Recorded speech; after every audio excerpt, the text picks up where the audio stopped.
I know some of you guests who've been wanting to be on different sides. I'm starting this for you. I'm making you change your mind on which side you sit on.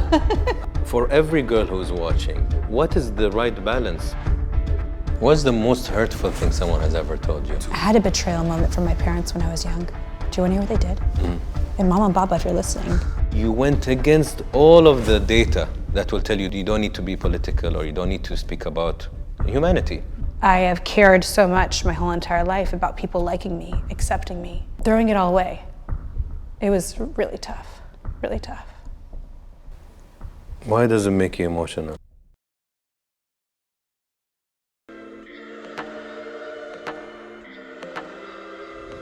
We finally sat down. This is a human I've known for many years. Her and her sister. I sat with Mona before, but with Huda it's been, I guess, the right timing. Yeah, So we finally did. I was ready for this. I was nervous to do this before. I was scared. Yeah, so I hope we had a great conversation. It was a lot of fun. It has everything. What was the thing that surprised you the most?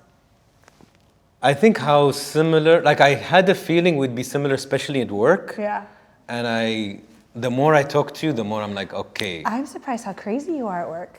Oh, you haven't seen anything. Yeah. The thing is, the problem is people think, they're like, are you the same way on ABtalks as you are at work? I'm like, no. Oh, wow. I'm not sitting there in a Zen mode. I'm very demanding and I'm passionate, very passionate about it. So yeah, it's important. Passion is like that key ingredient people forget. Anyways, my dears, always subscribe, always support. My job is to give you great minds and great stories, and I really hope you enjoy this conversation. And she showed me her iPhone cover. Yeah. You know what I mean. No, they'll see it later. They'll see it later on his camera. Yalla.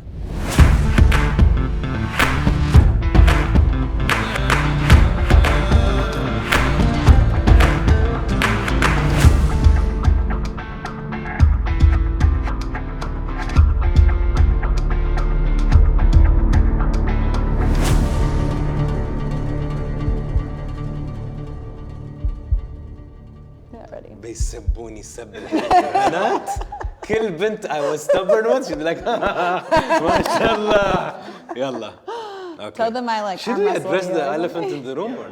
Yeah. Okay يلا جاهزة? Yeah. We're already laughing. Yeah, I know. I was telling everybody that it's the Kattan curse, but you're calling it a blessing. It's a blessing, never a curse. Look, this is what we're trying to learn. We want our guests to be more comfortable, and I know some of you guests who've been wanting to be on different sides. I can't believe you're talking about this. I think I like to address elephants. Let's do it, yeah. I was speaking to Hudan, I think even with Hamid, that sometimes our show is about comfort and vulnerability, and if somebody feels really more comfortable on either side, I think women, you know your good sides much better than us men. So like, you know what? Let's just give the best environment for each guest. So I am starting this for you. I'm making you change your mind on which side you sit on. I think because after this, I can't tell anybody, no, khalas, I'm done. To everyone out there, you're welcome. And to everyone I was stubborn with, I'm sorry. يعني سامحوني, please. سامحوني. Anyways, finally we sit down. Yeah. It's been a while. I know. Well, I saw you at the Bottega event. Yes. You look very dapper. Your dad also. Love the outfit. Yeah, my dad came with me. I love your dad. Yeah, he's cool. I don't think anybody doesn't like your dad. He's one of those people. I'm trying to think of somebody who doesn't. I can't think of anybody. Yeah. No, there are humans I noticed that it's like out of 10 people, at least 9 like them. Yeah. Your dad, my mother's husband, Mac. Yeah. They're so like, and then there are people like me that is 50-50. Wait, why is that? Yeah, some people don't like me. Wait, why? I think you're more towards me than your dad. Wow. Like people would either love Huda or be like, no, I don't like her. Definitely. You know? So. I'm not for everyone, and I'm okay with that. Yeah, and I don't care. Yeah. If you know, it's so funny, we were talking about this earlier, but like there's some moments in life where you really, when you're young, you care so much about people's opinion. You want to please everyone, you want everybody to like you, but now I'm 41. Like, khalas, I'm tired. You look great for 41. Thank you so much. You take care of yourself. Yeah, of course I do. Not the makeup take care, but health also take care. I do. I was in my red bed earlier before I came here. Red bed is what? The LED. Oh, okay. Yeah, I was in that before I came Me, I'm into the ice bath and the sauna. We do that too. Yeah. Yeah, I put it all in the house. Me too. You know? Yeah. You know what's funny is when you invest in these things, people are like, why did you spend so much on a sauna? Yeah. And I'm like, you spent a lot on a stupid car. Or a Birkin bag. بالضبط. Leave me alone. Yeah. And I'm like, health should be more expensive. 100%. And this is like, I know it's 2025. For me, the biggest priority is, of course, mental health, but also like physical health, because it kind of, they're two, they come together. You know, and like the sauna, the ice bath. I don't do the ice bath as much. My husband is crazy about it. Yeah. I notice women get much colder than men. Which is funny because I think we have more fat than men. I don't know. Yeah. But it really is, like my mother got, I think, sick the first time she went to it was too much for her. When I lose weight, it gets very cold. Right. Now I'm a little chubby, so I could probably go Yalla, we start. We start with the classic question. Yeah, sure. How are you really doing, Huda? I'm okay. I'm okay. It's funny because I know people always ask the question, how are you? And people always like, great. But I never say I'm great. I always say I'm okay. Okay, what does okay mean? It means I'm good. It means, you know, like sometimes there are situations that really do affect me. But it's also too hard to get into a conversation when you're passing somebody and they ask you, how are you doing? So I'm not going to say I'm great and this is what's great going on in my life. Or I'm not going to say I'm upset. So I always just say, okay, I'm always okay. And that's for me what I strive to. I always want to be okay. I don't, I'm somebody who wants to be balanced. I don't want to be up here or down here. I want to be balanced. You know, when you're walking and somebody asks you, they don't want to hear actually. Exactly. You know, that's the sad thing. And that's what we got accustomed to since we were kids and we are programmed that actually people don't care. No. Very few people who are like, we need to change that. Why is it, hi, how are you? That's why I say, how are you really? If you want to ask, say really, which stresses it and makes you think. But otherwise, like you said, it's just so customary. Yeah, we need to you find should another way. Hi. Just say hi. Hey, you okay? Hey, nice to see you. بالضبط. Good morning. Well, is it even nice to see people all the time? Not always. Not always. Yeah. Just like, hi, have a good day. You know, it's funny because I was talking to a friend yesterday at dinner. I was telling him, I think 90% of human beings are just walking unconscious zombies. For sure. And they're just doing things without questioning. But why do you think that? Why do you think that happened to us? I think social media has a huge role. I agree. You know, and of course culture. If you're and this is the custom. Okay, but can we do it better? The custom has been, okay, it takes this long to do this. Yeah. Can we do it better? The addiction to becoming the better version of ourselves or comparing ourselves to other people on a continuous basis is exhausting. It's exhausting. And that's like also a goal. I know we're like, it's January. I was actually talking to my life coach and I was like, I feel so exhausted because I want to do so much. And because I had this situation in my house and I had to move out, I was so stressed about it. I didn't get to do what I wanted to do. And she was like, manage your expectations, remove those expectations. She's like, but did you know something? The end of the year actually has not hit us yet because we're still in winter. The beginning of the year actually is in spring. So we want to hibernate, but then we also want to overachieve. Like the two don't make sense. And what is a new year? Yeah, what is a new year? You know, what does that, because if we really go to the solar system, is it actually a year? No, it's a number that we've placed and there's a leap year and there's a, I don't know, daylight saving. Yeah. We have to adjust Stupid a Gregorian calendar. a flawed system. I hate this calendar. And it's funny, you think it's a New Year resolution and you think, but it's weird. I think we're making it complicated now already. No, I think we're actually unpacking something that is like put a lot of pressure on society. Yeah. You know, especially for people who are overachievers, which now all of the world thinks they can become overachievers. And everybody then is like not doing enough. I feel like everybody has like adrenal fatigue and they're exhausted. Sorry. You know? The idea also, you know what's funny? I think because we come from a similar generation, I'm a bit older, but... So you look great. I thought you were younger than me. No, 43. Okay. Yeah. Okay, you're same age as my husband. Yeah. 81? 81. 81, yeah, same age as Chris, yeah. So... Wait, 83 is even better. So I was just saying, you know, when we were young, Yeah. because human beings, your brain automatically compares, like, you know, for survival, right? But we would compare from people from the same neighborhood and the same school, and so your comparison, even the guy who was like this faffy rich boy, and he had a 1 in 1,000. Even if he's rich, you're like, yeah, he's rich. Of course, he travels every year. And we would travel, let's say, if we're lucky, once every 2 years, or we come in a normal car. And it was normal. You don't feel inferior. But today, Noor, Majid, our kids, they are all day comparing, like all day. Yeah. Not How old like is Majid? 14. Okay, 14 and 10 13. I have. 14. 13, yeah. So They're comparing all that, and we are, but I think we're a bit older, so maybe a bit thicker skinned, but a 14-year-old, a 12-year-old is doing it all day. That body, that plane, that hotel, that bag, all day. So how is it supposed to make you feel? Really insecure. I mean, as adults, it's hard. Exactly. But we have some type of, you know, aspect of like normality and like what makes sense, what doesn't make sense. But children, it scares me. Like a lot of times I'm scared for the future. Like part of me is really happy for the future because I think children are so, their perspective on life, on politics is very different from like the older generations. So. But then, and they're conscious. But then the pressure, like I have seen it before my eyes, like my daughter and her friends, like I want to be prettier than I was a day ago, 2 days ago. It's like the pressure to look good, it doesn't even make any sense. Like how can you always look better every day? Like that doesn't, like the math doesn't math, you know what I mean? It doesn't make sense. So like I worry sometimes being in the beauty business, you know, the pressure that we add to that story as well, because that's really, really tough.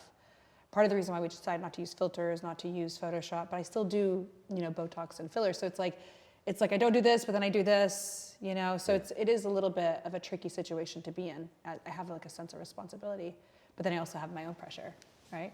It's quite complicated. Do you think your industry in general, not only Huda Beauty, but industry, do you think it adds insecurity? Or For sure. It's amazing because of what it can do. Like because of my situation for moving from place to place right now, I didn't put makeup on for 2 weeks, and I really felt like shit. And I was like, I just need to do my glam. And today I was like, I'm doing my glam. I'm going to see Anas. I'm going to do my glam. And I felt so much better about myself. And then, so I know what it can do for you. I know how uplifting, how empowering, how good it can make you feel about yourself. You know, spending the time to do something for yourself and then feeling like you feel really nice. It's so empowering. But then the obsession, I think, is what can become like the unhealthy part of it. It's never feeling like you're good enough, constantly feeling like you have to wear makeup all the time. I know women who refuse to be in front of their spouses, their boyfriends, their husbands, whoever, their partner, without makeup. They never want them to see them without makeup. And that's where I feel like it becomes toxic. صح. You know, like you have to be comfortable in your own skin. You have to feel good in your own skin. But then there's also the pressure of when you wear makeup all the time and how it makes you feel. It's complicated because it's a part of your identity. It's really complicated. You know how some families that I've heard from, that their daughters used to say that the mother would say, you sleep after your husband and you wake up before. Imagine if a mother tells a daughter that. That means you're not good enough. You're not pretty enough. Wow. Make sure he doesn't see you remove your makeup, so you sleep after him, and make sure you wake up before, so you put or prep yourself. If you're 8 and you hear that as a daughter, what are you expecting from this daughter? To feel so comfortable in her own skin? It's impossible. I mean, like the damage that does to somebody just from the aspect of vulnerability, because I guess seeing you without makeup is like, it's seeing you bare. It's like, this is me in my vulnerable state. If I'm not showing up in a vulnerable state, then how can my husband show up and be vulnerable? How can he talk to me about real conversations? When the damage that can do to a relationship is far more than just, oh, he doesn't think I'm pretty enough. It's, we're not going to have a real relationship. He's in love with this version of myself, so he's going to show me a version of himself. I'm never going to know who the person really is. That's how I see it when I hear that. I love that. That's what I see when I'm like, he doesn't know who you are, and then you're not going to know who he is in return. So you've been in this industry for a while. 15 years. And you're learning, 16 years, mashallah, and you're learning the responsibility I've noticed has grown in many angles, but what would you say? I know I'll come back to your childhood and everything, but my point is, we took a leap.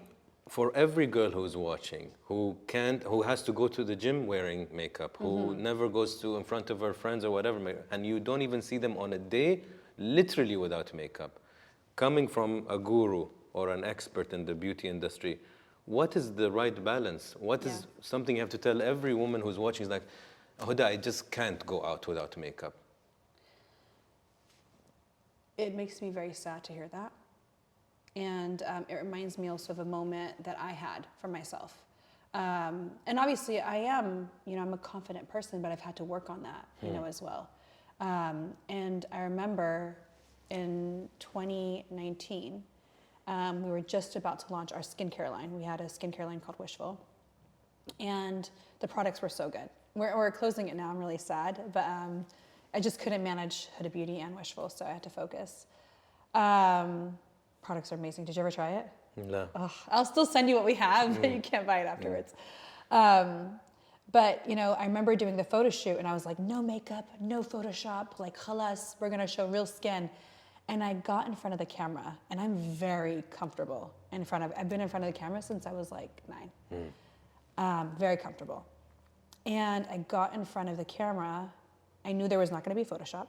I knew there was not going to be any, makeup on my skin, nothing. So everything was going to show, every single vein and wrinkle and blemish, whatever. And I had a really tough morning the morning before. So it was like, it didn't show up my best either. This is life. It's life. Like, I had a really heavy situation the day before. So I didn't even get to prepare properly. And I got in front of the camera, and I remember feeling like very self-righteous, like, oh, I'm such a badass. Look at me, camera, no Photoshop, And then I felt so naked, so vulnerable, so exposed. And I remember saying to myself, looking at the photos that the photographer was taking, and I could see this person, I could see this woman myself, so uncomfortable. And I was like, fuck this, what? Like, I have worked so hard in my life. I should love that woman. It doesn't matter what makeup she has. It doesn't matter what Photoshop, like, she is a badass. Like, this woman has done so much to deserve love. Like, and you're not gonna give her that right to feel love. You're not gonna show her like who she is. And so that was like a turning point for me, where I was like, something shifted, and then I just worked the camera without anything. And yeah, I loved the photos, and I loved all the imperfections. I loved like whatever you could see, and it was a moment for me. But I understand that women sometimes don't take that step before they have those conversations. They say, I deserve, like, me and my whole whoever I am not only good enough, I'm amazing. And a lot of women nowadays, we have pressure more than ever before, not only to look better, like the standards on beauty is ridiculous now. Absolutely. It's ridiculous. So we have this crazy standard of beauty, but then we're also expected to provide. We're also expected to be really great mothers. Because we see all these moms on Instagram making their daughters and their kids lunch. And it's all organic, and it's all handmade, and it's cut into cute little, shapes. And then there's like cute little notes. And then they're also teaching you hacks on how to do laundry with like organic soap that they made. And then they're like, it's just, and then you're watching this, this YouTube video of this beautiful person applying makeup. It's like what you said before. We're not confined to a neighborhood. We're exposed to everyone around the globe, and now the pressure is just so unrealistic. And women, I really feel it. I remember hearing this crazy statistic about young girls, and the suicide rate on young girls is very high because they feel this crazy amount of pressure. And it's something that I'm really conscious of, and also very afraid of as well, being this person who has influence. So you would summarize it to tell women to have these conversations with themselves, that, you should love you even with or without makeup? Yeah. Kind of? Kind of. I would say, I did this experiment when I was in university, and it was before I got into makeup. And I was actually really depressed in university. I moved to America, I was in America. I moved to America to be with my husband. He was my boyfriend at the time. And left my family, they were in Dubai. So I was like, halfway across the world before the internet is what it is today. So there was no way of talking to my family. So I was like alone. My brother was there, but he was like another university, so I didn't get to see him that much. And I was really depressed. And I remember seeing this doctor, and I was having stomach issues. I was like, oh, my digestion's messed up. He's like, you're depressed, take these pills. And I was like, I'm not depressed, but I was. But I didn't expect him to like want to give me medication. And I was like, I'm not gonna take these pills. Like, this is just not what I believe in. So I did this experiment. I was going out with my girlfriends who were beautiful. And I was like, I'm gonna go out with them, and I'm not gonna put makeup on, but I'm gonna be like the smiliest, most attractive person. Like, draw people into me. And I had the best day ever. And everybody was attracted to me. And I was like, had I taken those pills, I would have thought it was because of the pills. Wow. But also, it's funny, they were all wearing makeup, but everybody wanted to talk to me, you know? So it's like, it's not about the makeup. So I would say, give yourself that opportunity. Put all those things that you feel confident about, the fancy car, the fancy bag, whatever it is, the fancy jewelry, take it off. Go out without it. You know, you are, I always say this because I know like Dubai is obsessed with Birkins. They're Big obsessed time. with Birkins. Yep. I don't have a big bag collection like that, you know, and I'm like, you have to be your own person. You have to be your own like status symbol. You have to be the person who like shows everyone, you know, what you're made of. Can't depend on that because anybody can do that. So, who is Huda when no one's around? Huda, when nobody is around, is, well, I'm weird, first of all, always. When people are around and people not around, I'm quite weird. I like to call myself weird, and people take it as a negative thing. No, but I like yes. it. I say, why does it have to have a negative connotation? Yeah. I do think we're some of the weirdos. Of course. It's عادي. I only like try to hire weirdos. Huda Beauty is like the company of misfits, of people who like, you know, have a different perspective on the world. So I'm a weirdo with or without people, but I definitely think I'm a deep person. You know, I like to be alone. I love to be alone and just like think, which I know is not very glamorous, but I like to talk to myself and be alone. I love it. It's like my favorite thing. I don't do it enough. I don't do it enough, for Yeah, sure. I like to do that. It's on my bucket list to travel alone. I've never done it. I don't know if I have the guts for that.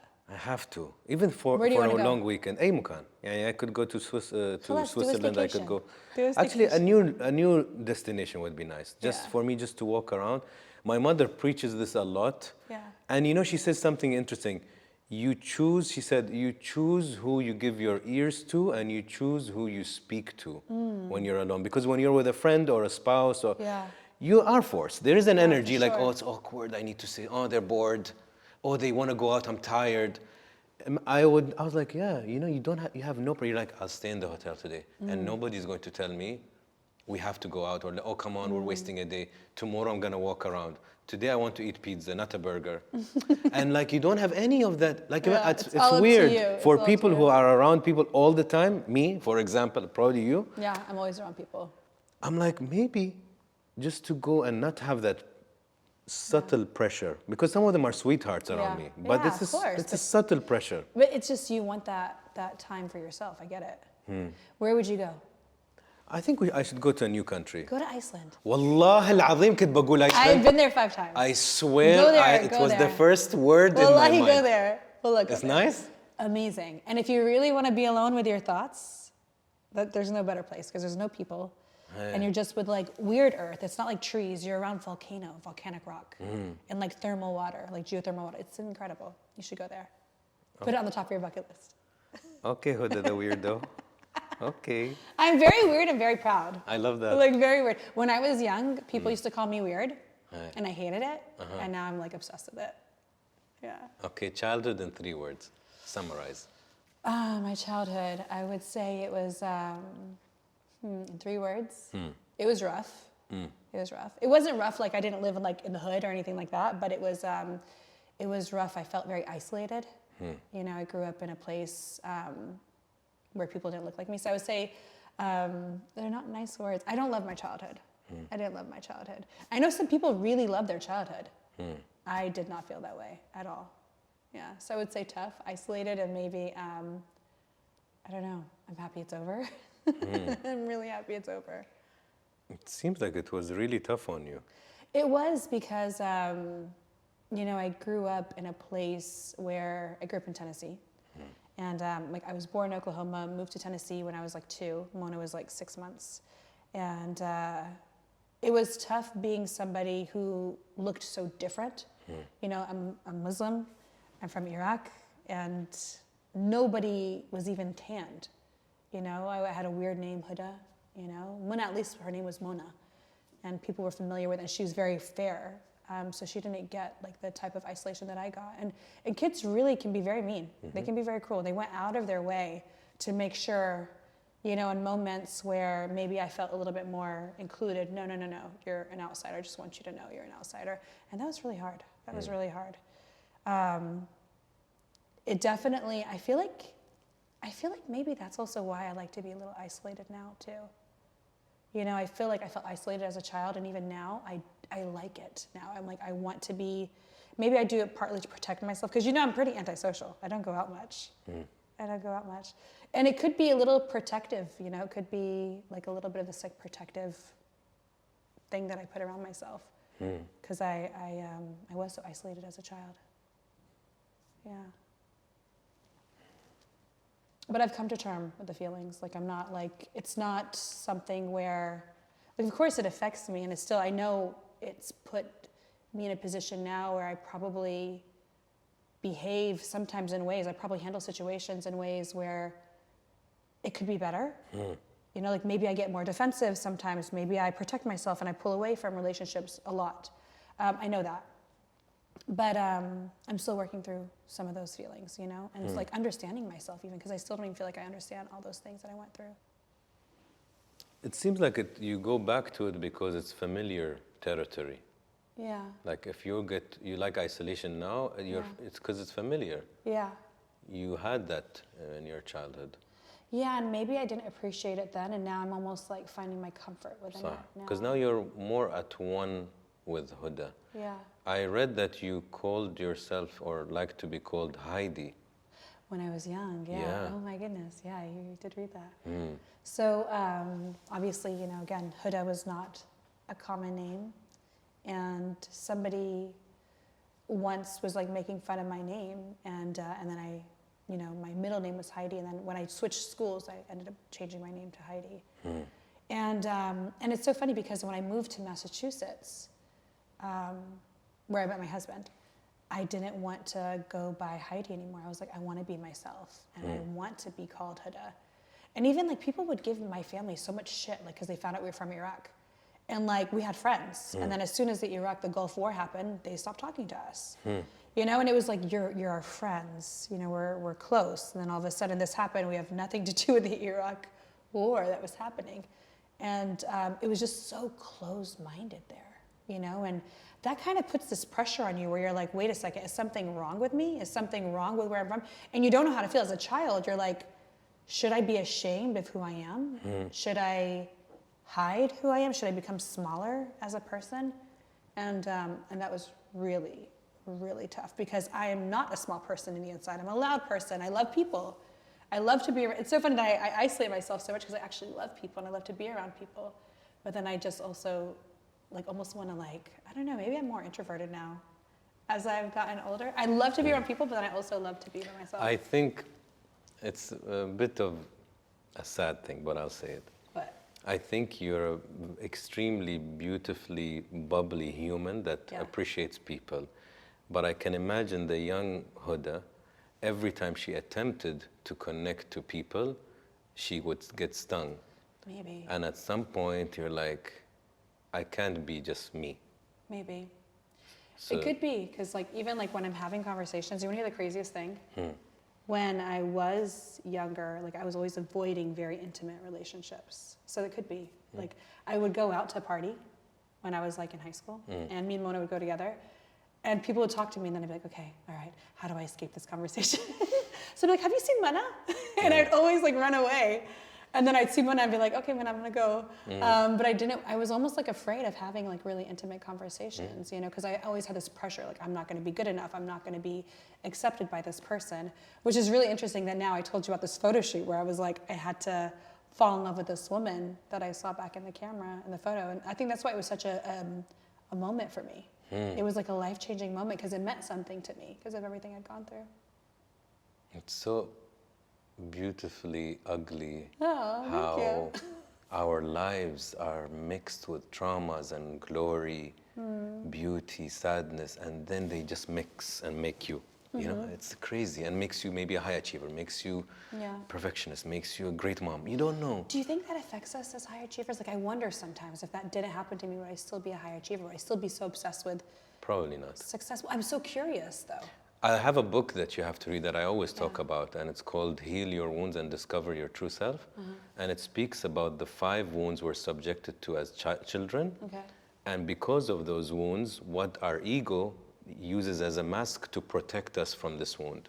And I won't talk about because it'll take 10, 20 minutes, but Okay. wow, Send me the book. you will know Yeah. what is Huda's main wounds, you look at Chris, you look at your mom, you look at your best friend, you look at your manager, you're like, that wound. Yeah. Like you will start to identify what a person is according to what cut them. And for me, it was out of the 5, some will be really prominent. You're like, shit, that's me. Mine was... There's 5 wounds. Yeah, and they come from your parents. For sure. And mine was betrayal, and the ego cover of that is controller. Okay. So because if you feel betrayed by a parent, whatever the action is, like, oh, you're not coming with us on this trip or whatever, you feel betrayal and it literally cuts you. Now you become a controller, so now you don't want to. This is so interesting. It's crazy. I need to read this book. And the other one is injustice for me. Yeah. And the cover is rigidity.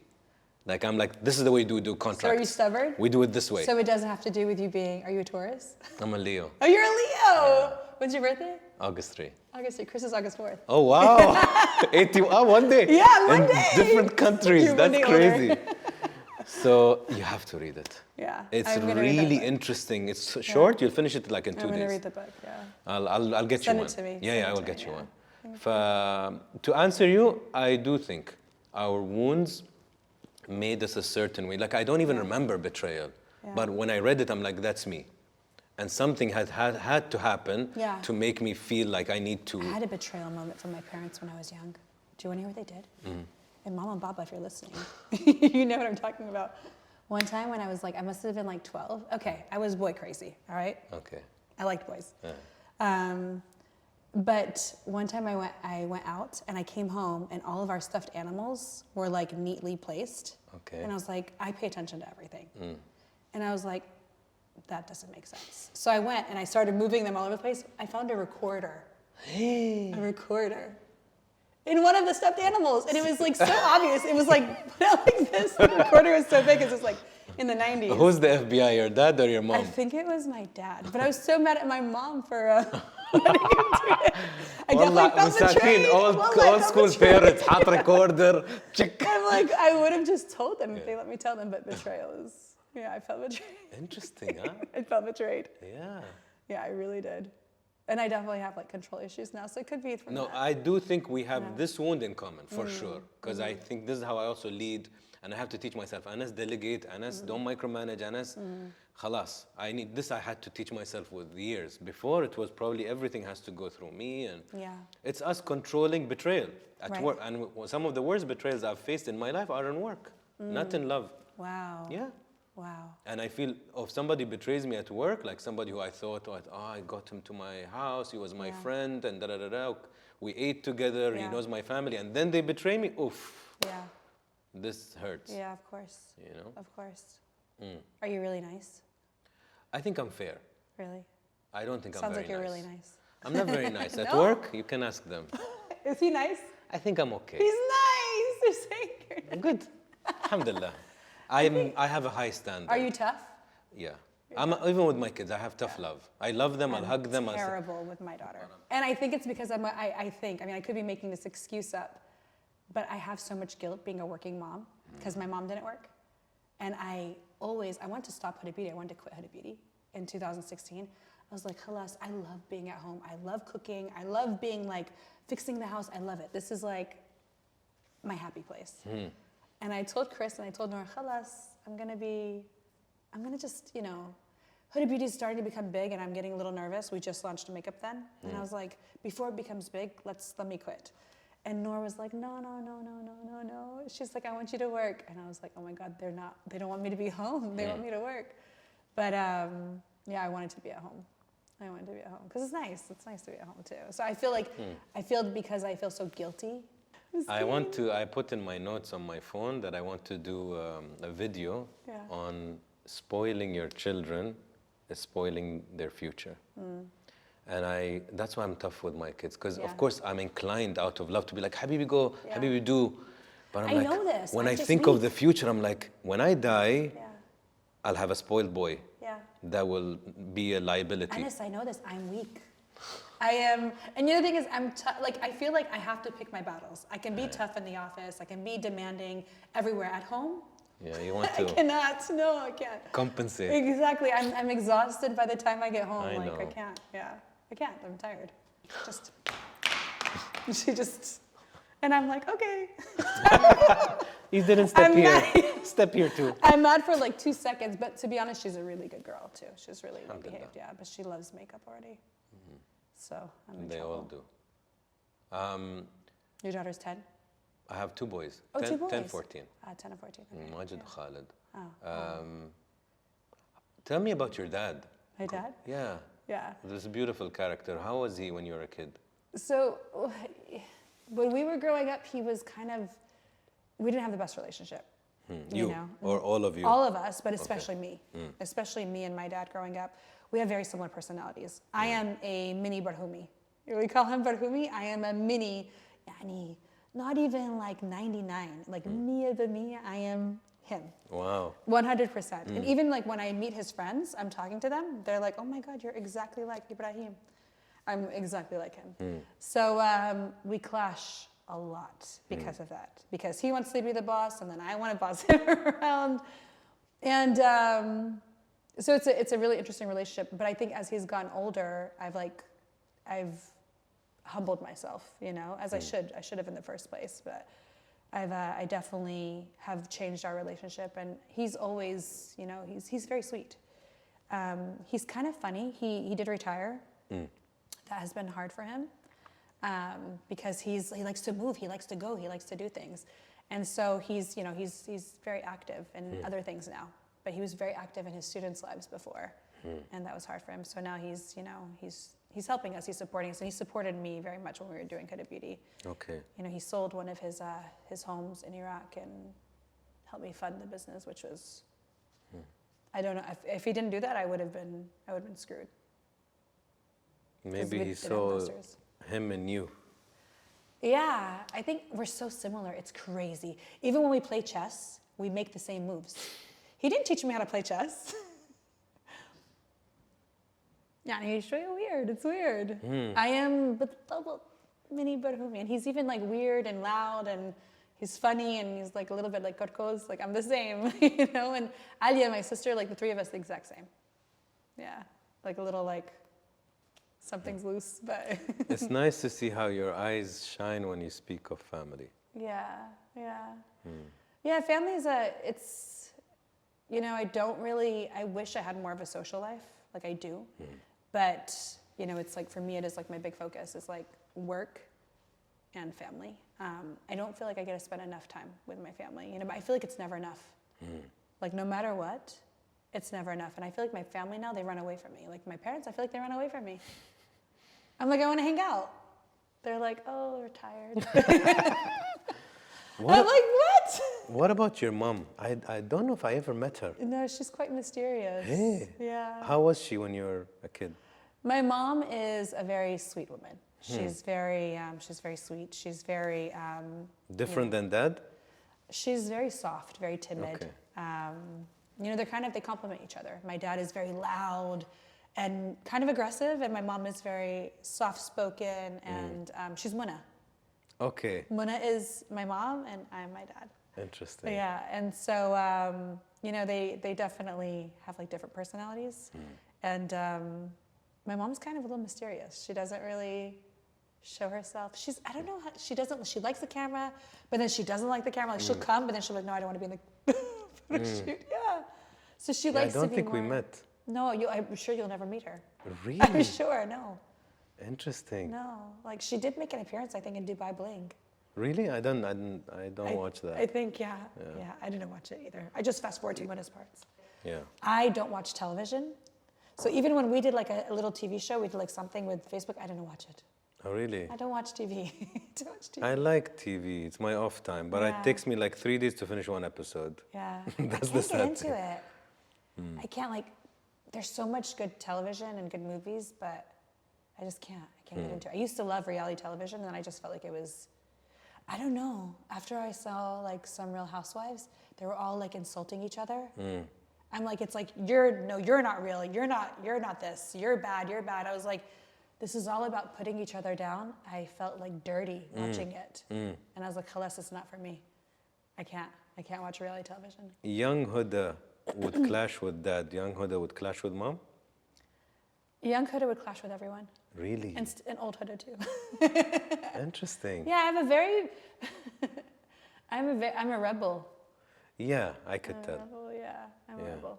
And the relationship with your dad, you think it got smoother while you grew up, and your mom? No, I don't think it got smoother growing up. I think I've just been.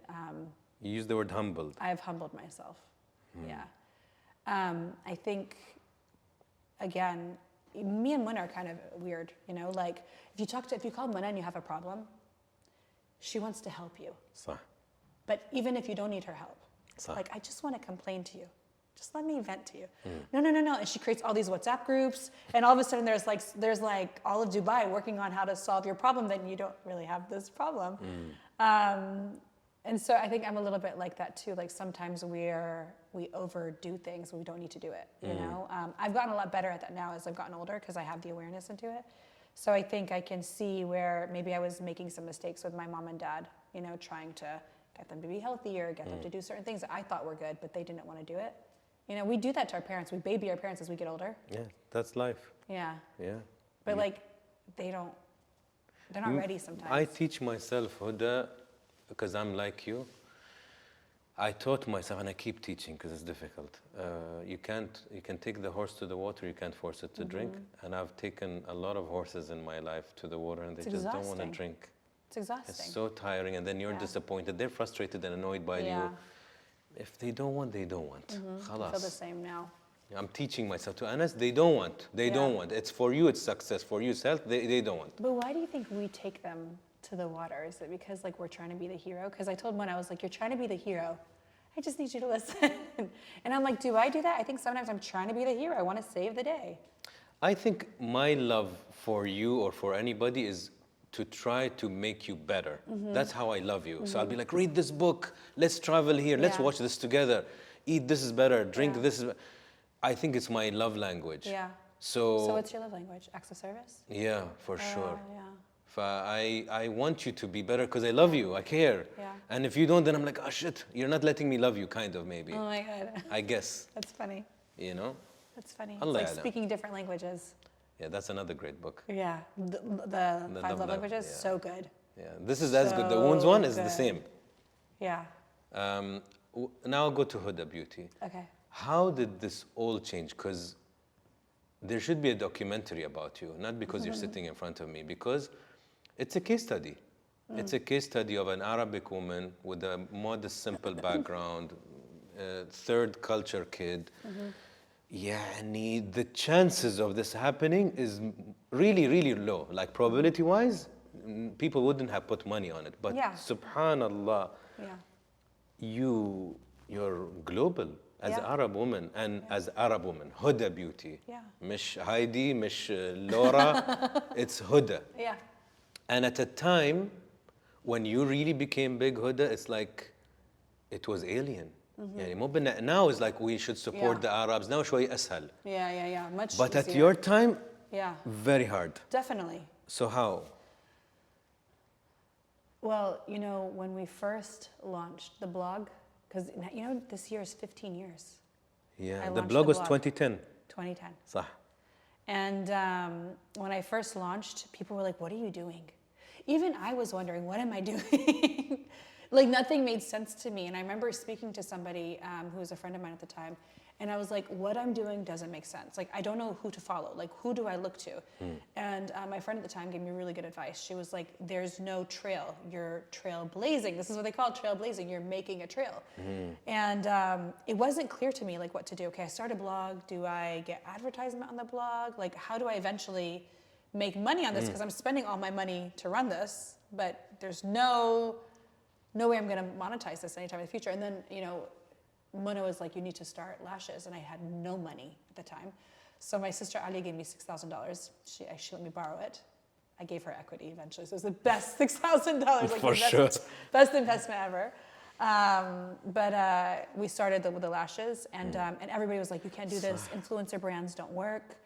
They've all proven they're not successful. And you definitely cannot do it from the Middle East. They were like, launching a brand from the Middle East, khalas, no chance. And you know, we launched in Sephora, Dubai Mall. which is now the biggest Sephora in the world. And we launched there, and yeah, it was hard. I'm not going to say like it was easy, it was an overnight success, but a lot of the work I had done 3 years prior to launching helped us a lot. And in today's world, things are too easy. I think that people will have a hard time.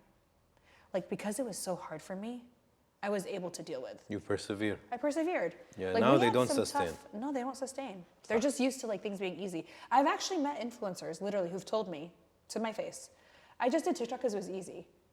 And I'm like, okay, but when it becomes not easy, when the algorithm changes, what are you going to do? What's the game plan? You're going to switch from career to career to career? Like, how does that, how are you going to like live your life on that? But it was so hard in the beginning. And it's still hard. It's still hard. Being an entrepreneur is really hard. And this is what social media doesn't depict. Yeah, of course. It's sexy to be an entrepreneur today. But when I tell them, are you ready to do 80 hours a week? Yeah. Or what do you mean? What do you, 80 hours? شو 80 hours? mashallah. Wait, I interviewed somebody once who said to me, oh, I want to be an entrepreneur because I want to have work-life balance. I laughed so hard. I started laughing so hard, and I was like, oh my God, I'm so sorry. But like, you want to be an entrepreneur for what reason? No, I said, no, honey, you want to be self-employed. This is different. You don't want to be an entrepreneur. If you want to be an entrepreneur, khalas, your life is over. Yeah. You have no more life. Yeah. You know, and also there's the fear of like taking care of your family, taking care of your employees. Like, khalas, habibti, no. Why do you still do it? Like, why Huda Beauty? Why did it start? What's the purpose of the why? The basic question, why? Because you don't need to anymore. No, I know, and I definitely, you know, I'm not necessarily financially motivated. You know, like I'm not somebody who's financially motivated. Like, don't get me wrong, I love making businesses. I love it. It's just, I find it so fascinating how you can grow a business, brand a business, get people to follow. I just find it fascinating. For me, it's more fun. I'm very curious about it. But when it comes to like the finances, like I have so many ideas. Sometimes I tell my husband, but do I want to be more popular? Do I want more money for what? You know, so there are moments where I say to myself, I ask myself the question, do I want to be here? And there was even a moment, you know, with Huda Beauty when we brought this new CEO on for a little while, when we had her on, I was like, I want to leave Huda Beauty. I don't want to be in Huda Beauty. It was not a nice place to work. Like I was like, how can Huda from Huda Beauty leave? Can that work? But I do it now because I feel like I have to be here.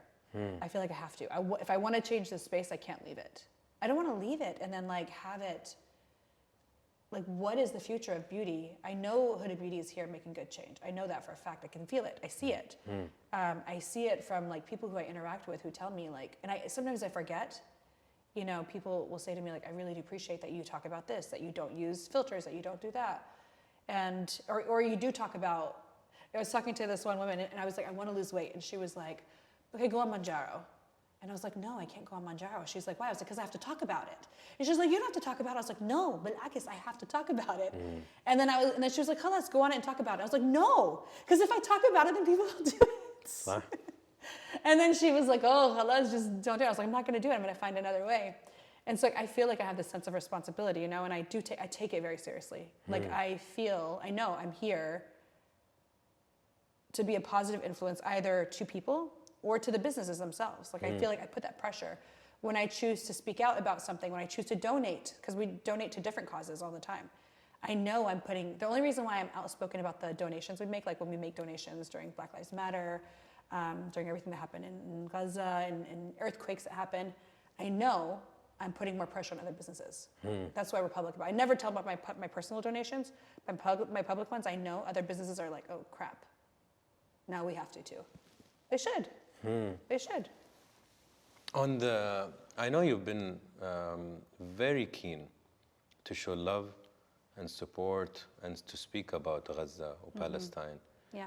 And that's a big decision. And I want to try to give context to the viewer. Yeah.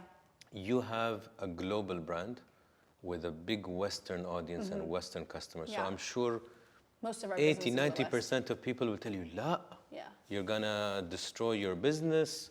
And some of them will have logical opinions that yes, it will affect. But then you went against all of this, all of the data that will tell you don't do it, your customers are here, blah, blah, blah. You don't need to be political, or you don't need to speak about humanity. But you made it and you went in. Like the rebel Huda came, and I can see it in your businesses, I can see it in your life, I can see it in Huda Beauty. So how did you make this decision and why? It's a tough thing for me to talk about because I get emotional talking about it because I feel like I still haven't resolved all my feelings there. But it was a turning point for me. You know, I chose to spoke about it just because I always felt, and I spoke about this recently, but I always felt in my heart, like in my soul, one day, like I'm building all of this material world, and don't get me wrong, I love the material world, but the inside of me just also feels like a big disconnect with it as well. Like I think all of us do, you know, like we have this outside beautiful world, but then we also have like this inside of us that like wants to be grounded, wants to be like with earth, wants to be like with people, like wants to feel that vulnerability, the real conversations, you know. And I have always felt kind of like the torn between the two. And I always felt like at one point, like I'm gonna have to make a decision to choose between right and wrong. Because what I'm doing in many ways is I'm trying to be in the material world and trying to make a change. But at one point, I might have to really prove like what I am here for. And when everything happened in Palestine, I knew, like, I was like, I have to, like, I can't, it's not up to me. You know, this is why my platform is here. I have to speak up. And it always makes me a little emotional talking about it because like I still feel like some of those emotions that I felt when I was going through it. And it's still ongoing, so I still feel emotions from it. But it was like a terrifying thing, you know, like having to choose. I have cared so much my whole entire life about people liking me, accepting me, caring about me being here, like just seeing me being present. And then throwing it all away. It was really tough, really tough. But it was also one of the best things that ever happened to me because I felt like facing that fear, looking at that moment and being like, I'm afraid I'm gonna lose everything. I'm afraid I'm gonna lose my business. I'm afraid I'm gonna lose my employees. I'm afraid they're gonna quit. I'm afraid I'll lose friends, business partners. And then saying, I don't care, kind of redefined me a little bit. And I don't know, it almost like gave me this moment of feeling like I don't care what I lose. And I don't know, that was like something for me. It gave me that freedom, you know. It almost like gave me the feeling of like, well, no, I can actually be who I am, and I can speak about what I want, and I don't have to be in fear. And yeah, it was freeing. It was really, really freeing. And I happened to turn 40 right when that happened too. So it was like all at once, and I was just like, this is it. This is like what I'm supposed to do, and this is what I'm supposed to say. And yeah, it was a moment for me, for sure. Yeah, for me, I was just connecting young Huda moment. Like I was thinking the young Huda that wasn't comfortable with her name, wasn't comfortable with her identity, and then she's worked so hard on herself. And you finally get an opportunity, and you can just be you. It's crazy. And it's like, it's crazy. Like I had so many people messaging me, so many Palestinians messaging me like, what are you doing? Are you crazy? So many of my close friends, people in my, you know, very, very close circles, like, what are you doing? Making me feel like I was crazy by using my voice. And I was already scared, you know, and it was just like, I had to like, just put all of that aside and just like, almost like not think about it. Like I had to do what was right at that moment, you know, and it was crazy. I literally faced all of my fears, and it gave me so much freedom. Like it really did. At the end of the day, it just gave me freedom. Like it made me feel more who I am now, you know? Changed my life. That moment changed my life. Why does it make you emotional? I don't know why it makes me emotional. I think I just haven't gotten over it. You know, like I still think like there's still some fear there that I haven't completely resolved, and I just continue to like push through, you know, and watching sometimes what happens and seeing what's happening in, you know, in Palestine and everywhere right now. It's hard to see, you know, and so I'm a human at the end of the day. You know, I'm a mom at the end of the day. And so I feel these things really deeply. And like you said earlier, you know, you're speaking about something else, but like injustice itself just really bothers me. It really bothers me. I think at a human level, we're bothered. Most humans are bothered by it. Or should. They should be bothered. All humans should be bothered. It's our nature, I guess. But it seems, for me, it's bewildering how something like this can happen in this modern age. It's crazy. If this happened 100 years ago, 300 years ago, I'd be like, yeah, barbaric. Yeah. Now, how? Yeah. Any religion, any culture, it's just, if you're an animal, you don't accept to see another animal get hurt. So it becomes a point of a human topic, not culture, country. It's a human topic. Like, I always thought, like, if I was alive during like these other genocides, like I would have done something. You know, like I would have spoken out for any of these other genocides that ever existed. I would have done something. And so now, you know, it feels like I have to use my platform. You know. You know what I like about you, or one of the things I like about you. I'm not gonna make it that lame and only one thing. It can be one thing. One thing is great. It's not. I will never sugarcoat, so it's definitely not one.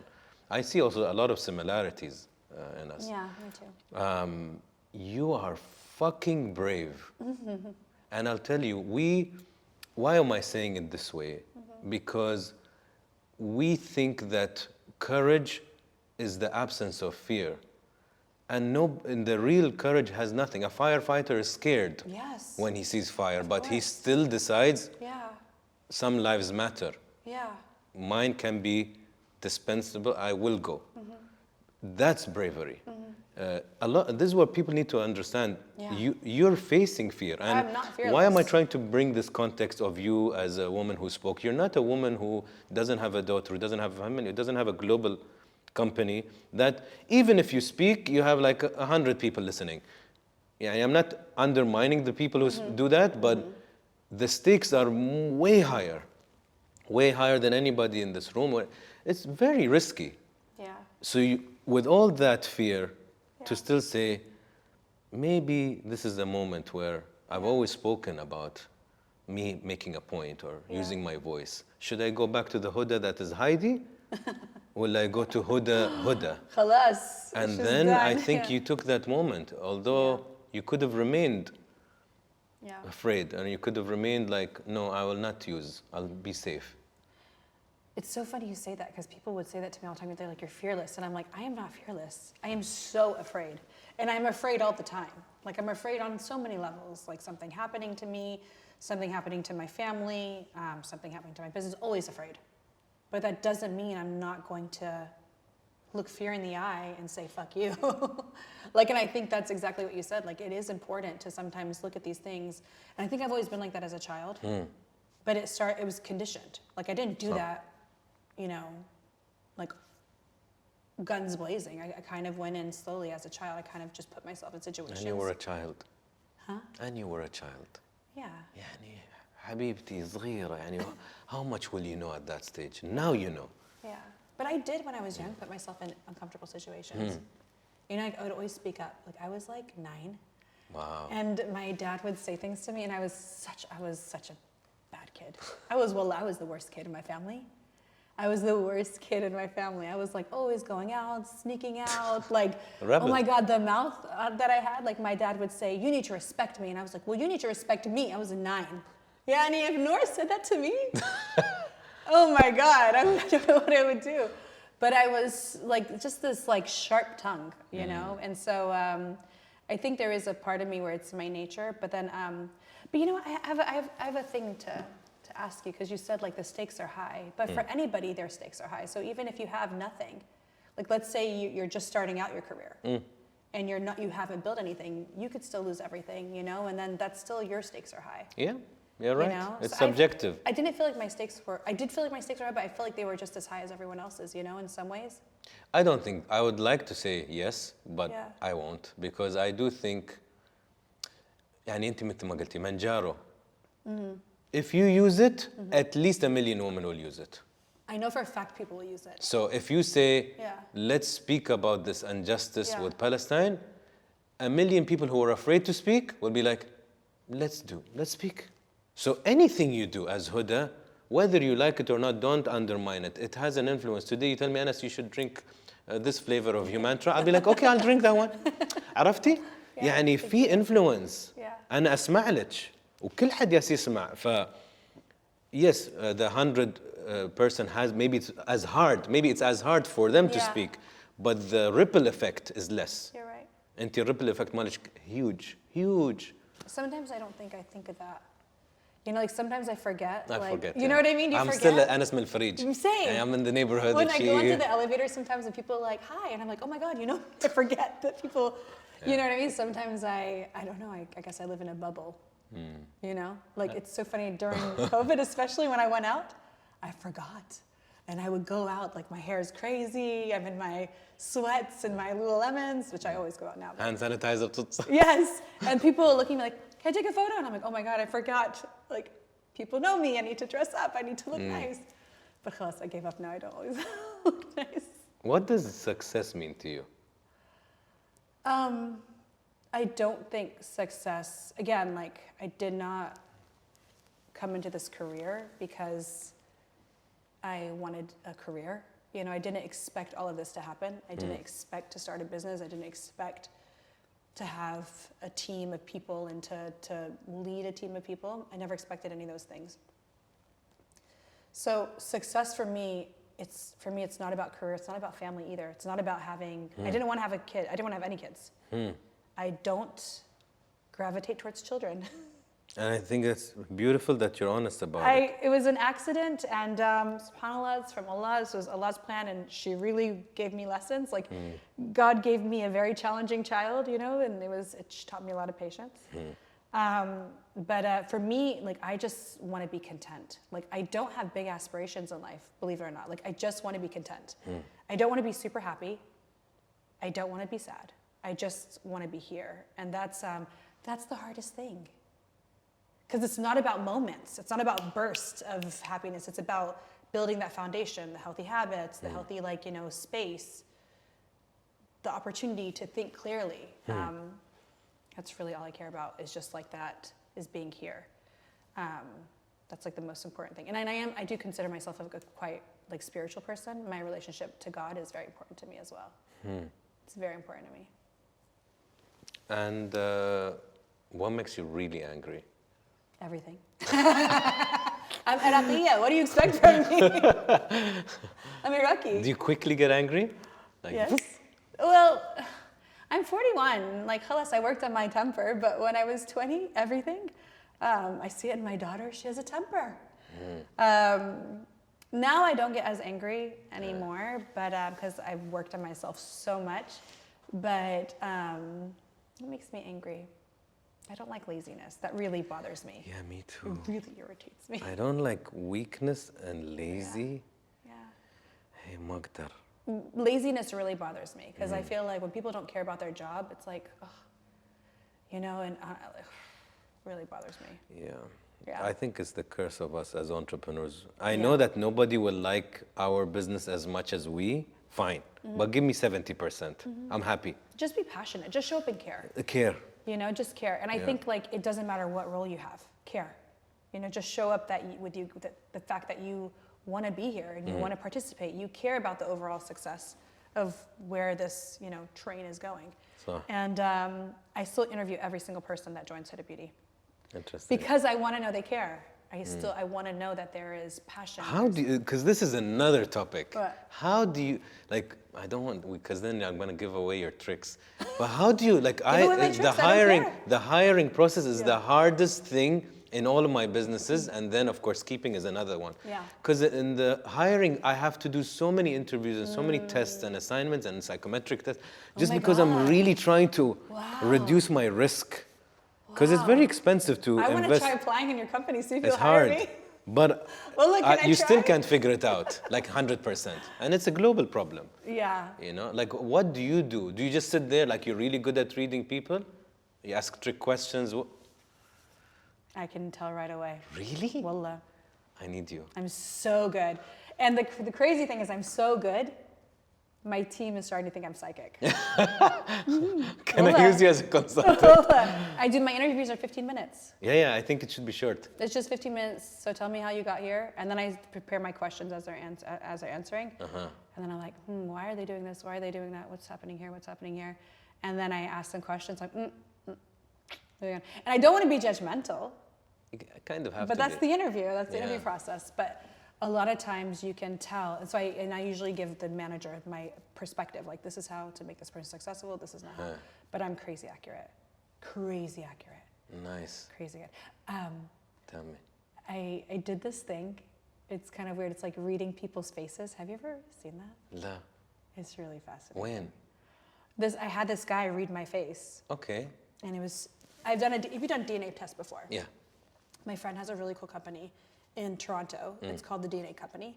You put a little spit. Yeah, I've done with the heritage.com. Okay. They gave told me you the- your yeah, ancestry. Where I No, this from. is so much cooler. Oh, okay. It tells you about your personality From your spit? from your spit. Interesting. So I like to do people's work for them. I can find the error in the document.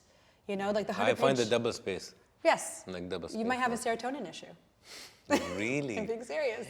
So my friend Kashif Khan, who's amazing, he created this company called the DNA Company, and it's in Toronto. And basically, I found out so many parts of my personality. It's very accurate, crazy accurate. I'll do it. It was cool. Huh. But this guy who read my face, it was more accurate than my DNA test. Oh, really? Crazy. Like you have to see him in person? He just sees you in person, reads your voice, and then tells you everything about who you are. And then Here in Dubai? No, he's not in Dubai. And then he did a few sessions where he taught me how to read faces, and I was really good at it. Wow. Like crazy good. Even when I was telling him what I saw in people's faces, he was like, Okay, so we need to it's see. really good. It's interesting. So apparently, like the way it makes sense though. The way you move your facial course. features shapes your face. Yesterday I saw a video by the CIA agent that said if you want to have a very quick tip on knowing if somebody's lying or not, watch how much they blink, because you can't control blinking. And if they blink a lot, that means I'm not gonna they're blink stressed. Now. They Well, have I an have dry internal. eyes. I have dry eyes. مثلا of course they رزع يعني بس if it's internal stress you blink more because Yeah. now you're making up a story or you're like then Yeah. you're blinking more if That's you're calm. interesting. But if you don't blink at all, I think you're probably psycho also. Yeah. So you know. Yeah. I think I blink a lot. Another question. Yeah. Tell me. Do you think you have a big ego? I definitely have a big ego, for sure.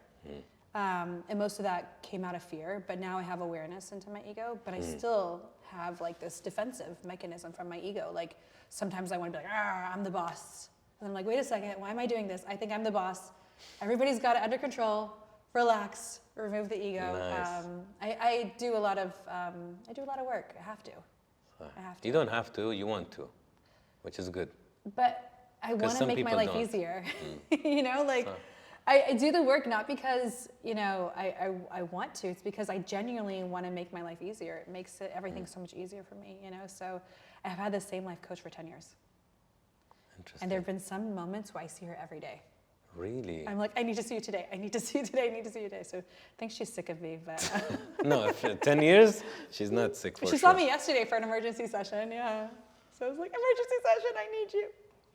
She came to see me. What does love mean to you? Love is an interesting thing. It's a big topic. It's a big topic because I think everybody's always looking for their partner. Hey, And obviously love comes in different forms. There's love you have for your children, love you have for friends, for, you know, parents and your partners. And obviously I told you I've been with my husband for a long time. hey, mashallah. Love for me is not complicated. It shouldn't be. Okay. It should not be complicated. It's pure. It should be simple. It should be clear.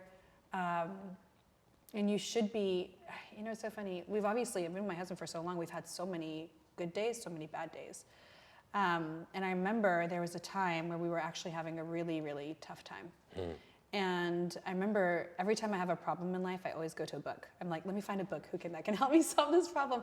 And there's this really interesting book, and I don't remember what it's called now, but it was talking about, it might have been the guy you had on, by the way.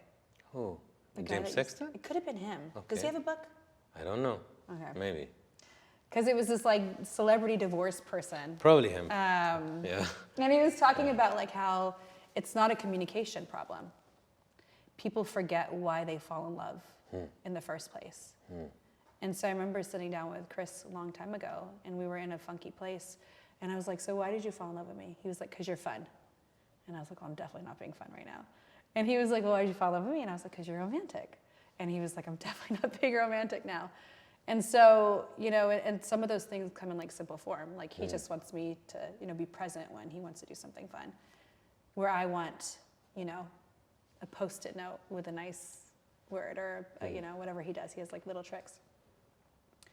And it's not that complicated. Like you just need to know, how do I talk to this person and communicate with them? So I feel like love is not complicated and people think it needs to be. And I really don't believe that. I do not believe in complicated love. I think if the love is complicated, there's an element of toxicity there.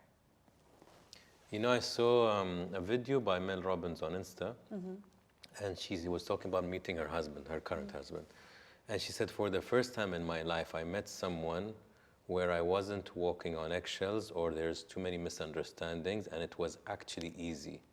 And even my therapist said, Anas, when two humans are at a similar emotional development level, relationships ought to be easy. It's when you are very different developmentally, and is that even a word? You clash. Like you say something, they get offended and they don't know how to communicate, or they withdraw and they're like, I'm fine. And you're like, you're not fine. And then all of this becomes complicated. So maybe it's what you said. If there's a big discrepancy, of course it's complicated. If it's a healthy... But I also think people themselves are complicated. They don't understand themselves, why they're going after certain people. You know, like a lot of people themselves are complicated. They will chase people who have certain aspects or certain things that it's never going to work out. It's obviously not a good fit. But because they themselves haven't fixed some issues, they go after the same relationships. You're so I actually think I'm really good with relationships. I think if I wasn't in beauty, I would either be in architecture or in relationships. Interesting. I love relationships. The topics on relationships fly. What you Let's just talk said, about it, 'cause what I you love just said, relationships. what you just said is so on point, and I'll explain from the therapy point of view. So Carl Jung, who was a psychologist or psychotherapist, he believed that each of us has an inner image of the person we are attracted to. So if I ask anybody here, ask the director, what's your ideal woman? He's going to list down to us this independent, funny, the typical answer. That probably he was programmed to say, or he believes. Yeah, and why? Okay. Based on what? But then we go to look at his history, and we're like, you say this is what you want. The last three relationships, so the inner image that Huda has of a man or Anas has of a woman might be completely, it's an unconscious image. Like you're just attracted, like I don't know why I'm attracted to arrogant people or people who are not expressive or women who gets abused. You notice it's a trend. They're like, yeah, they always cheat on me or he beats me. And you're like, not all men beat. Why are you always ending up with ones who are physical? And unless she becomes aware of her inner image of the man versus what she says, the conscious, these have to be aligned. And I really do believe that's where it starts. It starts with the person. Like I've seen it time and time again. People are going into relationships where it's so obvious it's never going to work. And they don't really go into the relationship. They then eventually solidify the relationship. And then it never works. And it's no question. By the way, good, healthy relationships, it's hard for them to work. Never mind ones where it's obvious it's not going to work, you know? So like, you know, I thought for the longest time I thought I was going to be single my entire life. I wanted to be single. I didn't want to have children. I was like, that's the life I want. And obviously I met my husband and he's so great. But I also, in a relationship, I'm not very emotional. I'm not an emotional person. So like, I will never go after my emotions. And I'm a firm believer of that. So like, I don't have that sympathy card, which is really brutal, but I think it also protects our relationship as well. You know, like you shouldn't have that, I'm gonna now cross my boundaries and do something I wouldn't accept because I wanna be in a relationship. I don't think anybody should ever do that. I think women need to be tough in relationships. That's one piece of advice. And it's scary sometimes how similar we are. Really? Because I always say my brain kicks my heart's ass any day. Really, yeah. even if I'm But in maybe love. you don't need to be in a relationship. Are you seeing anybody? I know you don't want to talk about that. No. Maybe you don't need to be in a relationship. Because also, like, My sometimes- logic will always win. Yeah, there's nothing wrong with that. Yeah, it's nice to be in love and to feel love and to be attracted and chemistry, Yeah. but I'm very logical. Yeah. Like I'll always go there. Like, and this doesn't make sense. Like you said, it's so obvious. خلاص. Yeah. You know? I don't believe that emotions belong in a relationship. Interesting. Not from the woman or the man. Okay, explain. No sympathy. Because that's a and big I don't thing. believe in sympathy in relationships. Okay, explain. Well, because I've seen it a million times. I've seen my friends in toxic relationships. Something will happen. The guy will do something wrong. The woman will be tough, and then she feels bad for standing up for herself. I'm like, wait a second. You feel bad because you've essentially like kind of punished him because he was doing something wrong. So now you're going to lower your boundaries and then also show this guy the way that he can treat you. Like, it's important to stand by your boundaries. I really do believe that in relationships. And again, I don't believe love is complicated. I really don't. I have it. It's so funny. I read so many books on self-development. I read books on leadership. I read books on business. But love is something I've never read any books on. And I don't know. I just don't believe that it should be that complicated. It just needs to be simple. Am I making it too optimistic? But that's what I believe. No, I think it's nice to see your perspective, even from a woman's point of view. You're very pragmatic, that's for sure. I think so. I mean, I am emotional sometimes. Do you watch other people that are very emotional in relationships and you're like, I want a bit of that? No. Like the toxicity? No, even if it's like, they're so in love, you know, and happy. But I am like that with my husband. Hey. Like, we're very... He's very romantic, you said. He's very romantic. I'm not very good with romance. It's very corny when I try it. But we do have a very passionate relationship, but it's not toxic. Aywa. It's not toxic. I think... There's a lot of toxic attachment in Totally. relationships. You know, like... Where does that come from? It comes from, like, the person. Like, they're just so afraid of... There's a high level. You know, one of the best things I've been repeating recently, if you want to know if you're in a really good relationship, see how your nervous system is around that person. Wow. How is your nervous system? Not, oh, I have butterflies. It doesn't mean it's a good thing, because you could be attracted to. Being on edge? Is your nervous system calm around this human? Yeah. And then you know, and especially women, because I think your intuition is better. How do you feel? Or are you on edge and trying to impress? Or, oh my God, if I say this, he'll be upset. All bad. All bad. But it's so crazy because for me, like, that's so obvious. But I think people don't think about that, I guess. They say common sense is not so common. It's not, obviously. So- Especially when it comes to relationships. Yeah. Especially when it comes to relationships. We should do a relationship podcast. Hey, one day. wallah. We should. A special episode just about You know what love. you should do? You should have people provide questions and we should talk through it. Because honestly, I swear to God, and obviously it's my opinion, but I love relationships big topic. so much. Yeah. Yeah, I just did a video that he edited literally like in an hour, and I just shot it in a street in New York. It fucking flew like Right. 3 million in like 2 days. What And did I'm you talk like, about? I thought the video's like, okay, like I'm Yeah. like, 3 million views? So my mom's like, Anas, الناس تعبانة. So when you said that, they connected. And the idea was, if you want to know if you're in a good relationship, measure how many times per month you lose your peace of mind with that person. If it's once a week, if it's twice a week, too expensive. Like, you don't need that in your life. Relationships are not supposed to make you more stressed. Yeah. And some people are like, لا اسألني كم مرة في اليوم. Like, how many times per day I lose my peace of mind? I'm like, bro, what are you doing? So this is like crazy because you're making me think to myself. I'm like, for me, like the relationship should never be anything. It's an addition to your life. It should make your life better. If the person I'm with is not challenging me, not making me better, not like, grounding me, not providing some type of thing for me, Yeah. then I would question why I'm there. Now if you're telling me I'm going to feel some type of emotional restlessness or nervousness or something to my like this is crazy.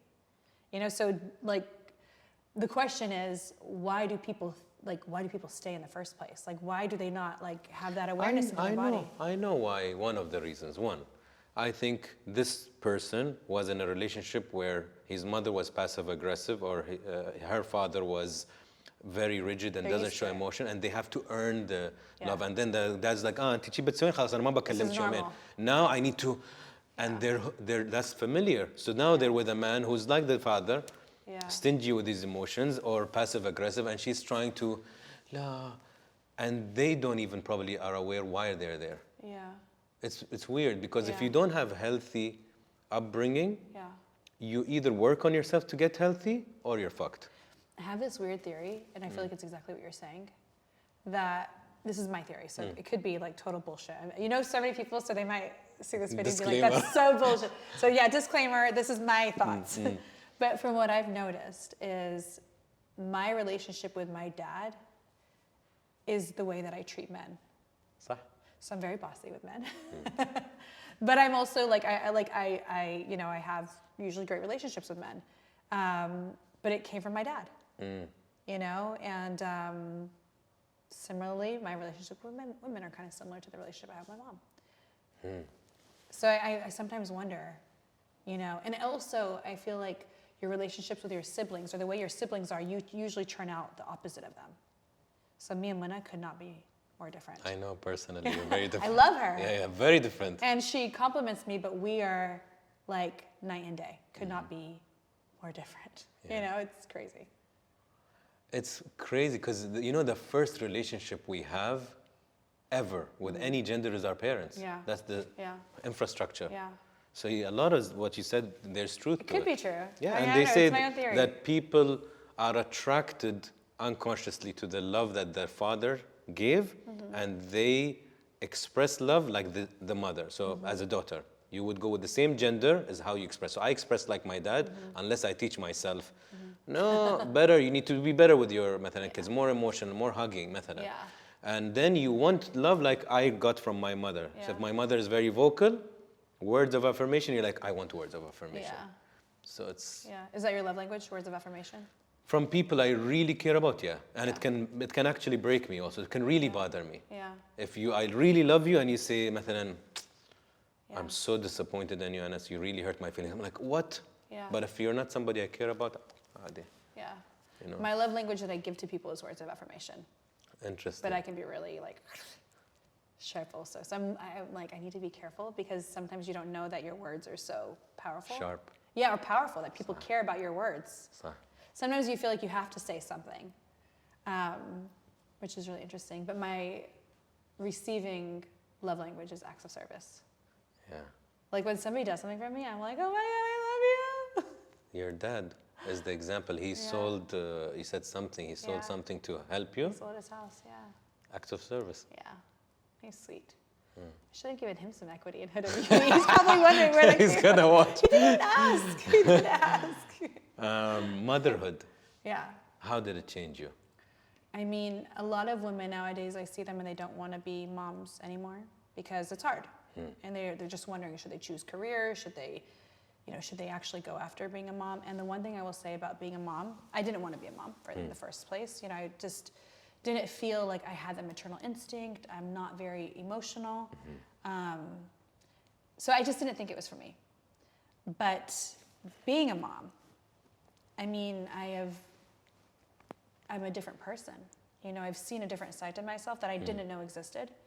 And I think that's why being a parent, if you can experience it, is important. Because you don't know who you are. As a full human, you don't know who you are yet until you get thrown into these different experiences. And as a mom, I really discovered who I was, and I think I'm actually a mom. Like, I think I am a mom, you know? Even though I'm not very emotional, I'm not like, you know, I never spoke to her like she was a baby. Can I stop you there? Yeah. Because I think that's bullshit. What? Okay, tell me. You are very emotional, Huda. Anger is an emotion. It Frustration is. is an emotion. So you need to stop saying I'm not an emotional person. You know what? You just are much easier at expressing the other ones You're than right. love and intimacy and vulnerability and hugging or whatever. Yeah. But you're a very emotional person. I don't cry. I don't cry. You were going to cry 20 minutes ago.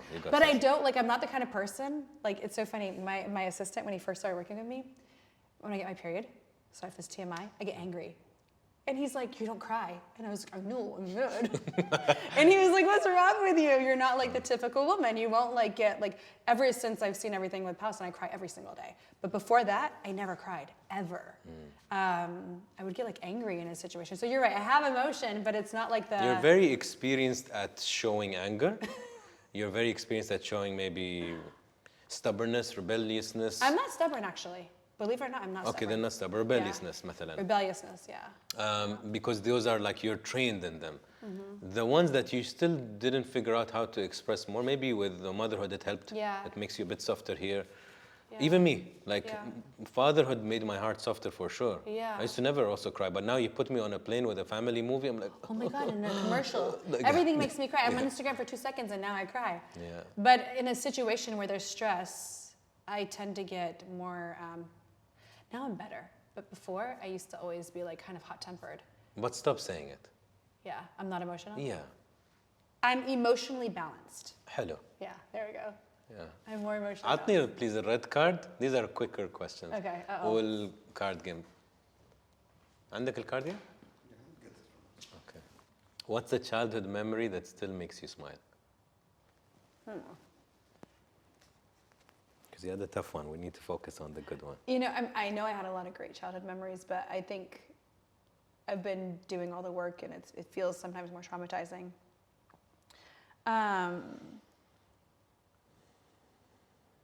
I know I had a lot of good memories. I just can't think of any right now. We can skip. Yeah, maybe skip that one. You know, it's funny that I'm a bit similar in that. I don't Really? remember much. I don't remember much from my childhood. I know it was okay. Yeah. Yours was more difficult. Mine was like, like vanilla. Huh. Yeah, but I don't Wait, remember do you have much. a memory that makes you smile? I always tend to remember that I used to like when my dad, every Friday before prayer, used to go to Jumeirah to a baqala. We would buy a floaty and we'd go to the beach. Oh, that's It cool. stuck. It That's stuck really with me. cool. So that's something. I have something later on in life Okay, where tell I me. went, it was in Tennessee. It was the city that was close to where we lived, and there was like a big river, and my dad took me, and we went in like a floaty too. It was so cool. Oh. But it was like, I was like later. I probably was like 14 at the time. Okay, we'll Yeah. still count it. Yeah, okay. And both of them have floaties. It was really fun. What is the fear or insecurity you've struggled with throughout your life? I mean, I think the fear that just kind of came from my childhood was just like being seen and being like good enough. And now it's something I'm very aware of for people. Like I always want people to feel seen and heard. But that was definitely one of my biggest insecurities as a child, and I still have that for sure. Do you like the way you look? I do. Okay. A lot. Maybe too much.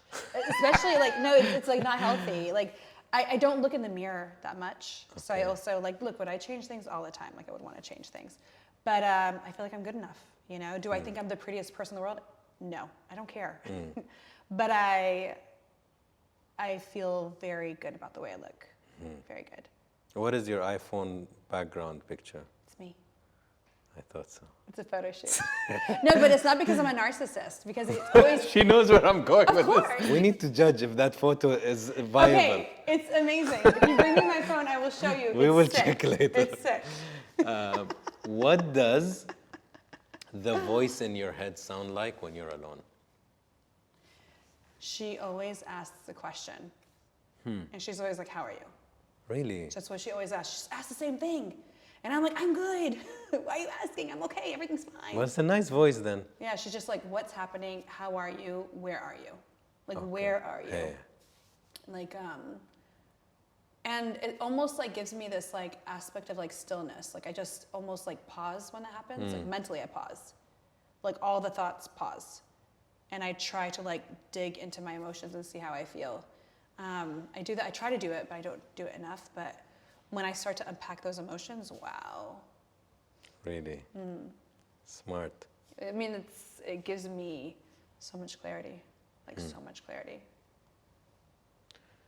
Emotional analysis, man, just to know what you're feeling is a big thing. People don't even Yeah. ask that. And why? Like, I'm feeling this, but why? صح? And then why again? And then why? Let's keep asking the question why, and let's unpack. And then you get to a point where you're like, whoa, none of that made any sense. One of the best sentences I heard last year was, anything hysterical is historical. Anything hysterical is historical? So if you are very angry, Yeah. it's not because I just dropped this card like this. You have to really understand, why did I get extra angry that Anas dropped the card? Right. What does that represent? If somebody's overly joyous, you're like, yo, calm down. It's a hysterical that is really behavior. Fascinating. It's great. It's a great sentence. It's really- Anytime you see anything being done in excess, you're like, why? It's really fascinating because Yeah. today I was unpacking some feelings and it all had to do with my childhood. And it's like, it was something so small that happened between me and Mona. And then I reacted to it because it's something that happened and something I'm still trying to deal with from our childhood. So crazy. Crazy. You want to know what that is, don't you? No, No, if you want to share. I'm not that curious in these things. Okay. Yeah. Yeah. But it's a beautiful thing to think about. Anytime you feel you were hysterical about something, Why did I overreact? why? Yeah. Why am I that angry? And frustration for me is one of my most emotions, mashallah. Flavor of the day, every day. Okay. What frustrates you the most? Work, it's always work. Yeah. Like lack of care, lack of attention to detail. I'm putting the standard here. I'm trying to bring you with me. Why aren't you coming? You know, that kind of thing. Or repeated mistakes piss me off. You Like should the take first the time. DNA test. Yeah, I will. You should take that DNA test. Yeah. Because so many things became obvious to me after doing that DNA test, and it helped me so much. Because I was like, it's genetic. It's not actually something that's wrong with me or wrong with people. It's genetic. So let's like now solve this in a different way. It was so fascinating. He's cool too, Kashif Khan. He's cool. You should have him on your podcast. Okay. So he will blow your mind. Interesting. Blow your mind. Like for biohacking, nobody's better. Biggest tip you have for any entrepreneur? Don't do it. No, I was just gonna say you're gonna say that. Don't do it. Don't do it. No, know why you're getting into it. Because if you're doing it to make money, there are better ways to make money. Play the lottery. Do Crypto. something else. Yeah, crypto. Yeah. No, I just think entrepreneurs, what do you do when the passion runs out? What do you do after you hit that point when you make a certain amount of money or you prove to everyone that you are good enough? You need to know why you're here. And like we talked about this earlier, everybody wants to be an entrepreneur for freedom, you know, work-life balance. That's not the dream. Sorry. It's not true. I would question why you're getting into it, for sure. If Mona had to describe you in one word, what do you think she'd say? I know, Mona's so sweet. Okay, what do you think? She's so nice. In one word, she would say passionate, 100%. Actually, call her, I should. send her message, and Before see what she says. sees this, yeah. I thought of doing this, and I was No. gonna say, you know what she said? She will say passionate, maybe crazy. If you gave her 3 words, she would say No, crazy, one. but passionate, I think, would be the number 1 word. If Chris had to describe you in one word, what do you think? I am an extremely passionate person. You say passionate too? I think everyone describes me as very passionate because I'm passionate about everything. Like if I'm having a dinner party, I want the flowers to look a certain way. Like I'm very detail oriented and overly passionate about every single detail. It's annoying. I'm annoying. Maybe annoying too. I'm sure I'm annoying I'm for annoying. sure. If someone asked you to describe yourself, describe your relationship with yourself in one word. I don't know what they would say. I would ask my life coach. No, if someone asked you to describe your relationship with yourself? Okay, I'm just Sah. my. How would you I would describe? say I'm honest with myself. Like the Okay. thing I never do is bullshit myself ever. Hello. Like not even a tiny bit. What is an unforgivable action? Betrayal. Eee. I mean, 100% betrayal is an unforgivable action. I can imagine. Yeah. You don't want to be on the wrong side of Huda. Well, you know what it is? I'm not mean. I'm not petty. I will never talk to you again. Ice out. Yeah. What's the most misunderstood thing about you?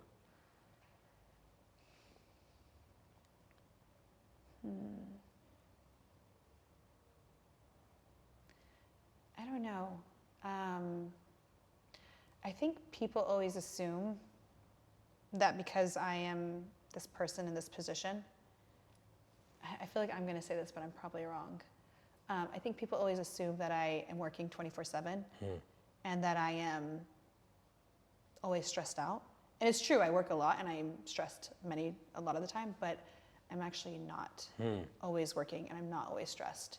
I just think that because people always say that to me. They're always like, oh, you have such a stressful environment. I'm like, yes, it's true, it's stressful, but I've been doing it for so long that I'm used to it now. So I would say I'm more calm than people would expect. Like I'm pretty chill and I'm very deep. Like it's always a deep conversation. It's kind of annoying. It's like a 2-minute conversation, it goes deep. But that's why I don't like events mostly. Yeah. I was surprised to see the Bottega event. Bottega was our project You're with them. kidding. Yeah. It was such a cool We event. all worked on it. It was so like cool. It was nice that they chose these very niche talents from the Arab world. So cool. It was a weird mix. And I'm like, who chose them? And then they gave them this platform, which was pretty cool. And it was part of our ABtalks music series. It was actually really cool. It's a music episode. Like I was like, maybe I should start going to events after that. Some events are definitely worth it. I wanna For start me, going. I like when it's well curated. But if I go and it's like, how's the humidity in Dubai? And خلاص يعني. Do you go to bed early? No, 3 a.m. See, that's the thing. I go to bed early. No, this is where we're different. Okay, no, I go to bed. Well, we're Arab. We go to bed late, but my husband wakes up 5:30. He was in the Marines in America before, so he's like 4:30, 5:30. Yeah. So before, when I was blogging, I would go to bed at 5. He would wake up at 5. Shit, yeah. We'd be like swapping places in bed. I was like, I love the calm of the night. Yeah. I'll bring it down, but maybe maximum 2 a.m. Yeah. I read this book called Sleep Smarter. Is it by the guy Sean with the orange Stevenson? hair? No. No, Sean Stevenson. Okay. Yeah. I read it during COVID. Changed my life. Really? Bought an Oura ring immediately when I read it. I Started use monitoring it. my sleep. Been monitoring it for 5 years, over 5 years now. You have to sleep before 10 p.m. Really? For Yeah. all humans? Because the other masterclass I watched, he said there are night owls by nature and there are day, I forgot what it's called, the Yeah. other. But his point was, if we go back to history of humankind, there were the cavemen or Yeah. women that would stay up to guard the cave. Yeah. And if your genetics goes back to that person that used to stay up, Yeah. you're more inclined to stay. I mean, It's interesting. I don't know. definitely would be, I would want to see that because maybe people are different. But what he was talking about, which I found fascinating, was that human growth hormone is produced from the hours That's of true. 10 to 2. صح. So if you sleep don't wanna miss later, it. you don't want to miss that, yeah. And I was like, oh my God, I'm 40. I want to have as I much want human growth growth hormone as I can. What is a habit that you'd like to get rid of? So many. And I'd like to build so many ones, but I definitely, the one thing I hate, like I love my job so much. Love it. But I hate sitting. Sitting? Sitting. And I feel sometimes I sit so much. And that's the one thing, like I hate it. Is that a bad habit? I guess. You like to move, you mean? I like to move. I don't want to be sitting on my ass all the time. You know, Yeah. I want to be active. I want to move. Yeah. And then I think this is a habit that I hate, but I've been doing it recently, maybe because of the holiday. I hate being on my phone in bed. Do you go on your phone in bed? Very little. I go on my phone in bed. Very little. And it's like, Because I know blue screen and sleep they're not friends, Yeah. apparently. my screen goes to like orange, like it goes very orange, but it's still like, in this book, Sleep Smarter, it talks about your bed. It's only for, sleeping, sleeping. and just what it should be used for. Yeah. And once you're working, once you're on the internet, once you're on your You phone. associate the bed with other things. Yeah, so صح. your mind starts working differently. And I can see that happening to me. So that's like, it's a really bad habit that I have. I'm on the phone in bed. Don't stop at New Year. Yeah. It's an addiction. It's that dopamine addiction. What is something that makes you feel powerful? Wearing makeup. Interesting. So powerful. So powerful. Like it makes me feel, it's like, it's like a guy when he wears like a nice suit or something. It makes me feel like a badass. Yeah. I love it. I also know as a woman I get judged for it, especially because I do makeup in a certain way. It's pretty like, it's professionally done. I know I get judged for it as well, but I love that even more. I love when people judge me and think I'm stupid. I love it. I'm like, sit down with me for 2 minutes. Let's talk. Let's have a conversation. It's fun. I mean, I think it's nice when you can be a little misunderstood. It happens a lot, and I think it's a good conversation. What is something what used to make you happy but no longer does? Things used to make me so happy. I still do appreciate things, especially for like their artistic value, like when something is creative. When we first got our investors, and they bought a portion of Huda Beauty, so we got like, for the first time in my life I had money, And I remember I went shopping and I bought so many things and I thought it was gonna make me feel good. And it made me feel like shit. Wow. I got so depressed. And I remember having this session with my life coach and she was just like, let's dig into this hole. What is this hole about? You're feeling it with something, but it's not helping.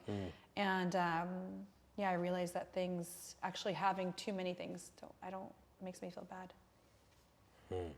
I mean, don't get me wrong, I still have a collection of things and I have my closet. I understand. But it's different. It's more a want than a need, and it's more an appreciation than like, oh, let me just flaunt. Exactly, and it's more like, I love the creative, like when something is made beautifully and you can see like all this care and this like, craftsmanship went into it. I appreciate that. But I don't want to indulge, like I don't want to overindulge in things. Like I feel guilty now, doing that. And so I feel like, I don't know, I feel different about things. Very different. This is a tricky one. Yeah. Would you rather lose? They've all been tricky. You're doing great. Oh, really? Would you rather, because you don't give a shit, like you're honest, like you just say, which I like. Oh, thank you. Would you rather lose all your memories or never be able to make new ones? I think I'd rather lose all my memories. You start from fresh? Who cares? I mean, what would I be missing? I wouldn't know. That's true. You wouldn't know. I wouldn't know. Yeah. It's a tricky question. Yeah. If you've lived a good life, some people say, la khalas, I don't want new memories. And some people are like, no, I still have so much.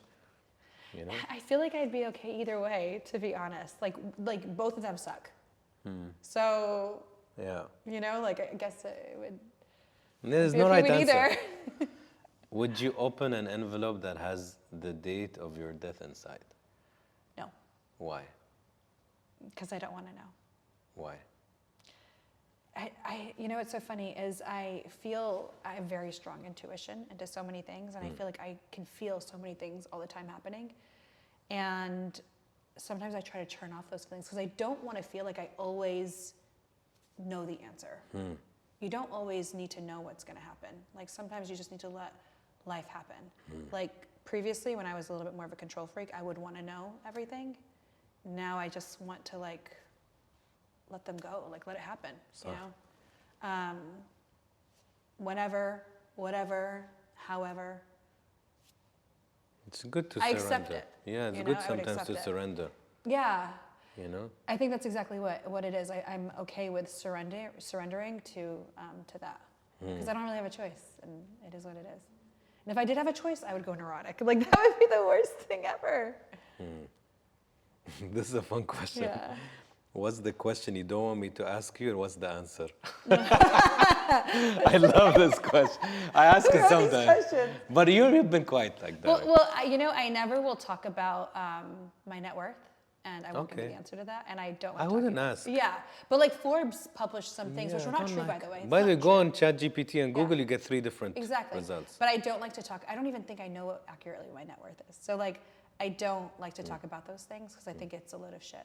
You told me before we sat down, you said the things that I really care about protecting, now I know about net worth. You said even my personal life, because I'm so out there, I want to keep something. صح? I'm so open with my emotions and my feelings. I talk about my whole entire life. I talk about how I feel about so many deep things that the thing I don't talk about is Chris and Noor. I will talk about them a little bit here and there, but to go into detail with like things that I'm struggling with them or things that are going on or things that I love about them, they are sacred to me. My family is sacred to me, even though we're so public. I don't like to post them too much. And it's so funny because everybody always tells me, but the content does so well. And I'm like, I know it does, but it's mine. But yeah, they're mine, exactly. I'm a beauty influencer. I'm a beauty entrepreneur. I'm this person. I'm not a lifestyle person to show that, So. Yeah. They're sacred to me. The card game. Uh-oh, what's this game? This is a game I'm going to give you so you can play with Chris and even Noor. Okay. It's really nice. We worked on it for a long time. You made this? Yeah, it took us 2 years. Okay. You mix? Okay. And I'll I'm choose a one terrible for you. shuffler, I just have to tell you that right now. Do the most basic. Can't even do the most basic. Okay. Is this the most basic? Or do this for me. خلاص بختار لك واحد. Let's see. We go with this one. What is it? What is the last lie you told? I'm not really a liar. Do you remember any? Even white lie? Ah, wait. I forgot part of thank you. This is how you answer. I think I did tell a lie recently. Throw it. Okay, throw it. MashaAllah. As far as possible. Checking your both vision. of us, everyone. What? Me and you. Yeah. Oh, you have to answer it too? Yeah, shit. Wait, I did tell a white lie recently and it was really stupid. Yeah. I think it was, I had a conversation with somebody and I was like white lying a little bit about, I was exaggerating the answers. Yeah. But it was kind of accurate. But I was lying a little bit. Yeah. I'm not really a liar. Me too. That's the problem I'm with not this. a Like, I liar. don't have blatant lies because Yeah.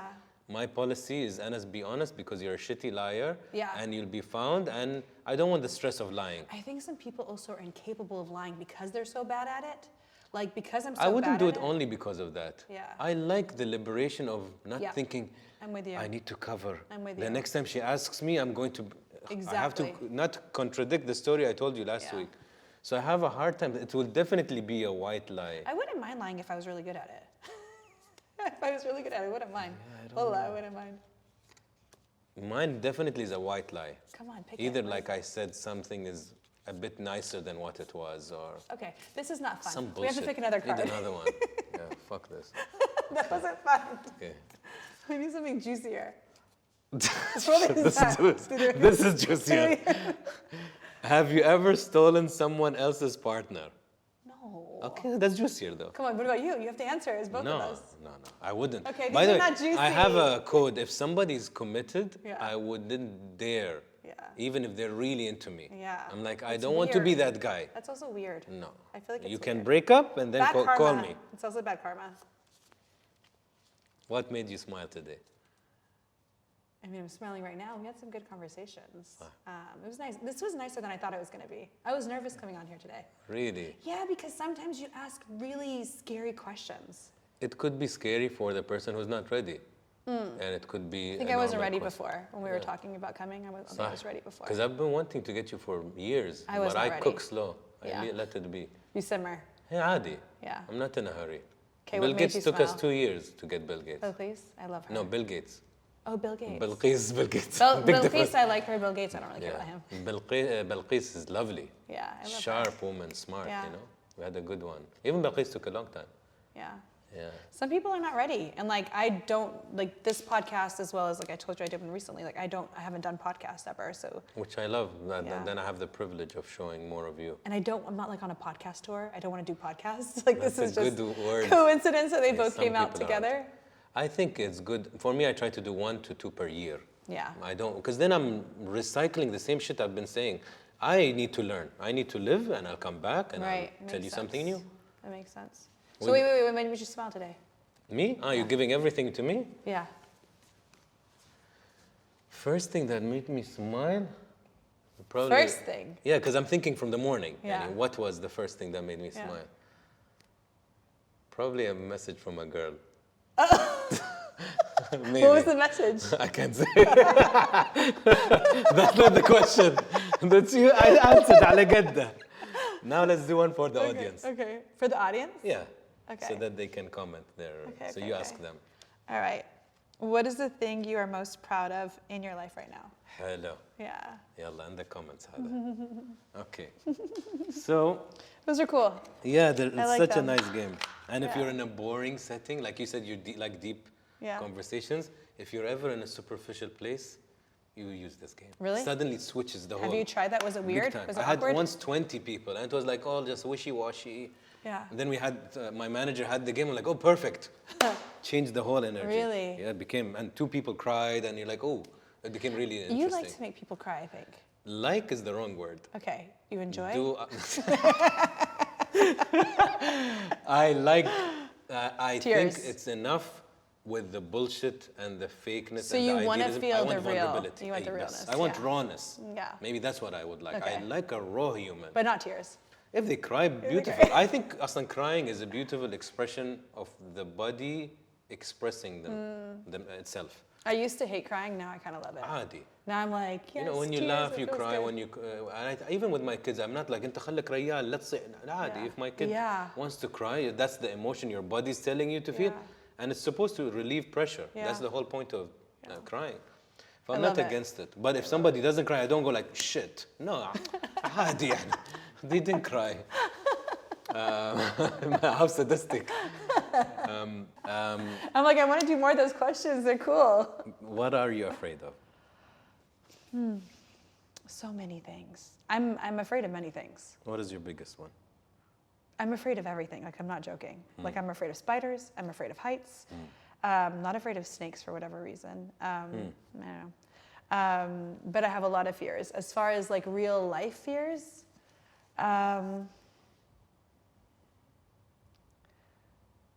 I've come to terms with a lot of things. You know, I think, again, like I said before, facing the fear of potentially losing everything was like this point of liberation, that a lot of the fears that I had previously just feel like they are insignificant, like they're not real. There are moments where I'm like, you know, momentarily afraid of something happening or scared that something might go bad.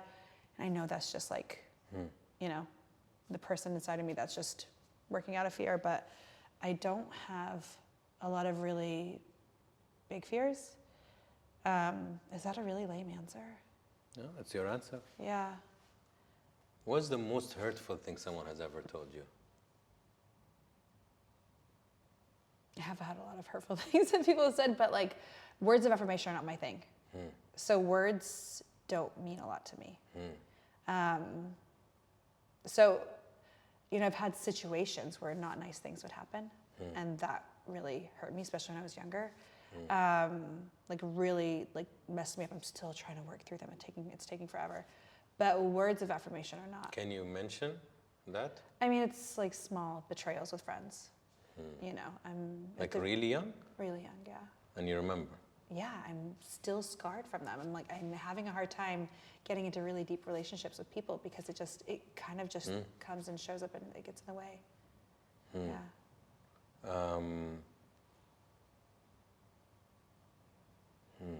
Yeah, it's annoying. It won't go away.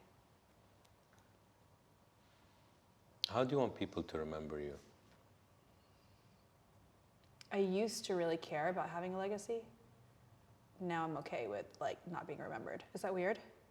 I don't care if people forget me. It's funny how you end up some answers by saying, are they weird or lame? Well, because I just feel like people want to be remembered, but I'm okay if I'm not remembered. Like if I'm completely forgotten, I'm okay with that. Like, and I feel like somebody who's working in my position, who names their company after their name, you would assume they really care about being remembered. But I'm here for a purpose. Like I'm not here for myself anymore. In the beginning, it was all about myself to prove something. But I don't know, I've come to terms like I'm here to make things better. It's not for me. So if I'm completely forgotten, if Huda Beauty's completely forgotten, but it made a change in the industry, it made a change in the world, it made a change in some people's lives, that's all I care about.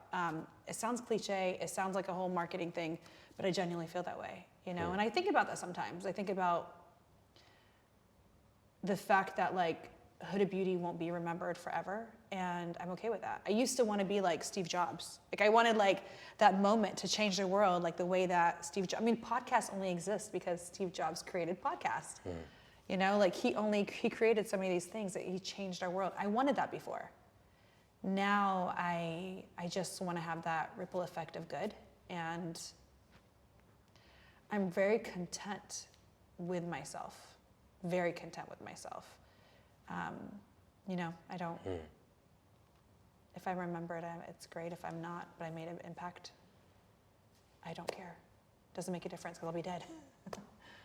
I was just reading Marcus Aurelius, and I love Marcus Aurelius. He repeats this a lot, like will be forgotten and will be dust, and it's so true. Stoicism is like really big for me right now. I love it. I love it so much. Yeah. I feel very connected to Stoicism. Yeah. Do you remember like the 8-year-old Huda? Like, can you remember her? I remember a 9-year-old Huda. 9-year-old, okay. Yeah. You can remember her? Yeah, because I went through a change at 9. That's when I went from being nice Huda to being mouthy Huda, rebellious Huda at 9. And if you could imagine her and you would call the house and she would pick up now, what would you tell her? It was tough because in my childhood, I had a really, really tough time. Like I had a tough time. Like I didn't feel validated. There were moments in my life where I just did not want to continue living. from like 8 to 12. I remember that very specifically. Like there was a time where I was really like, I just don't want to go on living. And to think about how my life has churned and how all of the feelings that happened, all the things that happened to me when I was young, kind of put me into this like position where I cared so much about proving myself, and now I don't care. I don't know what I would say to her. I don't even know how I would say that to her. Like, just hang in there. It's funny because I actually connected with somebody who was going through a really tough time, a random stranger on Instagram who was going through a tough time. And I started sharing with her my story of when I was going through a tough time and how my life changed. And sometimes you just need somebody to like see you, just see you. Just see you, like feel for you, validate your feelings, and it can change your life. And somebody did that for me when I was 12. My sister Adia did that for me when I was 12. And it can just shift your life. And I would never believe that I would be in this position today that I'm in. And so I think a lot of people out there who are going through different struggles, like it's important to not ever feel like those moments are permanent. The success or the failures or those horrible moments or the great moments, they're never permanent, So to know that you're continuously moving, which I don't know if that sounds like good advice or bad advice. It sounds, I don't know if it's happy or sad, but I feel like we're always moving, We're always in movement. But if she picks up the phone, What would I say to her? yeah, with that little I girl. would tell her about my life right now and about how I feel right now, and I would tell her to hang in there. Because she wouldn't, I think she'd be like, this is a prank caller, and she'd probably hang up. She wouldn't believe it, but I think like that's like the beauty of it. You never know where your life is going to end up, good or bad. And it continues. Life is never always good. Life is never always bad. So it continues. What was it, what Tom Hanks said, this too shall pass. Yeah, it's true. It's one of the best sayings. Yeah. Even the good times. Now, if Noor is not doing well, and it's after you're gone, and she knows that this interview exists, she skips to this part. Yeah. What do you think Noor needs to hear from her mom? Oof, that is a tough one. That's a tough one. I think about that a lot. And I'm always trying to think about like how I could prepare her for when that moment does happen. What would I say to Noor? I feel like I'm always telling her about when I die and how she should behave. But I don't know. I'm not really sure what I would want her to. I mean, I feel like I constantly try to tell her like what she should expect. The piece of advice I would give her, I would say that she knows how badass she is. She knows already. She knows she's incredible. She knows that she has so much potential within her, but she has to be the one to get it out of herself. And she also doesn't need to do anything, and she'll be okay. I did tell her that before I died, I was going to donate all my money, all of it. I was like, before I die, I'm donating everything. And she was like, just give me your bags and watches. And I was like, I don't have that many bags and watches. Like, I don't have the valuable ones. But she was like, she's insistent on that. And then I was like, okay, weird request. But like, she doesn't want like a little bit of money or anything. She wants the bags and the watches. So I'm gonna leave that to her. Yeah. And if I could take your heart and I place it out, what would Huda's heart tell Huda? If my heart could talk. I think I would have a pretty heart. I do. I think it would be like, I think it would be a peaceful heart. Like, I think it would be a nice one. I don't know. I don't, it's a crazy question. I don't know. It's a crazy question. What would your heart say to you? You don't get to flip it. Why not? No, because the interview's about you. What do you think with Huda? Because you've really worked on yourself. I Huda, have. And you've come a long way. I have. I work on myself And all it the time. sounds like even just your childhood is a book on its own. And it seems like you really did a good job. So good job on you. And I think you're really trying. Like, you're a trying person. Like, nobody can ever dare say Huda didn't try. Like, even if you passed away, I'll say she fucking tried. To the last breath. So At this stage in your life, what does your heart need to tell Huda? What do you need to hear? I don't know if I need to hear anything. And that's the thing. I feel very connected to my body and my soul. Like I feel very connected to my body, very connected. I try to listen all the time to my body. And I feel like it speaks to me all the time. I can tell when something's bothering me. So I feel like if you took my heart out, that would be it. Like, you know, like we're connected. I'm connected to it. I do feel the mind-body connection. You know, I wouldn't have if you asked me a year ago, 2 years ago, 10 years ago, my God, like I would have been in a different place.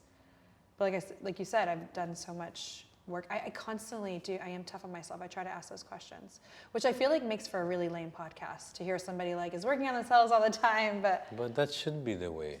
Yeah. Like we're never a finished article until we die. Yeah, I'm curious about myself too. I like to know about myself.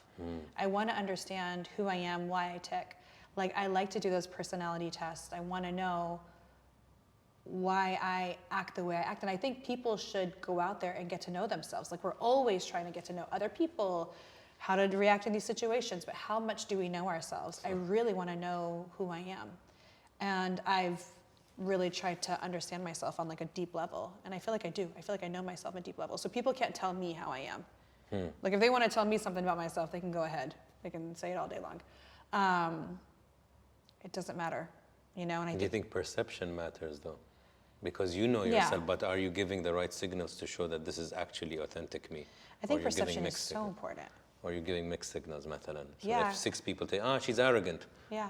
It's something to think about. If you want to look arrogant, you should continue. And if you don't think you're arrogant, you should, مثلا. Yeah. That's what I sometimes think about. Yeah, me? You think I'm arrogant? No, I get you. I think you're tough.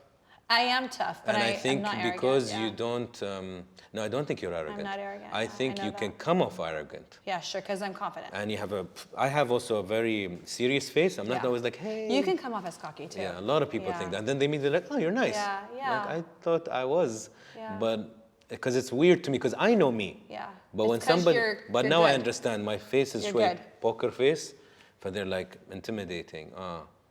You know? Yeah. So I understand because you're tough and you don't take bullshit. Yeah. Like you really can sniff it properly and you're Yeah. like, no. And people don't like that. But also like, a lot of people waste their time on bullshit. A lot of people waste their time on bullshit. Like I see people who I know, people who I love, wasting their time in like these meaningless situations, and they waste their time on bullshit. And I don't want to ever do that. I really value my time. I value my time so much. I always say it's the most expensive commodity we have. Yeah. Last question. Yeah. Huda in one word. Weird. I love. Weird. So weird.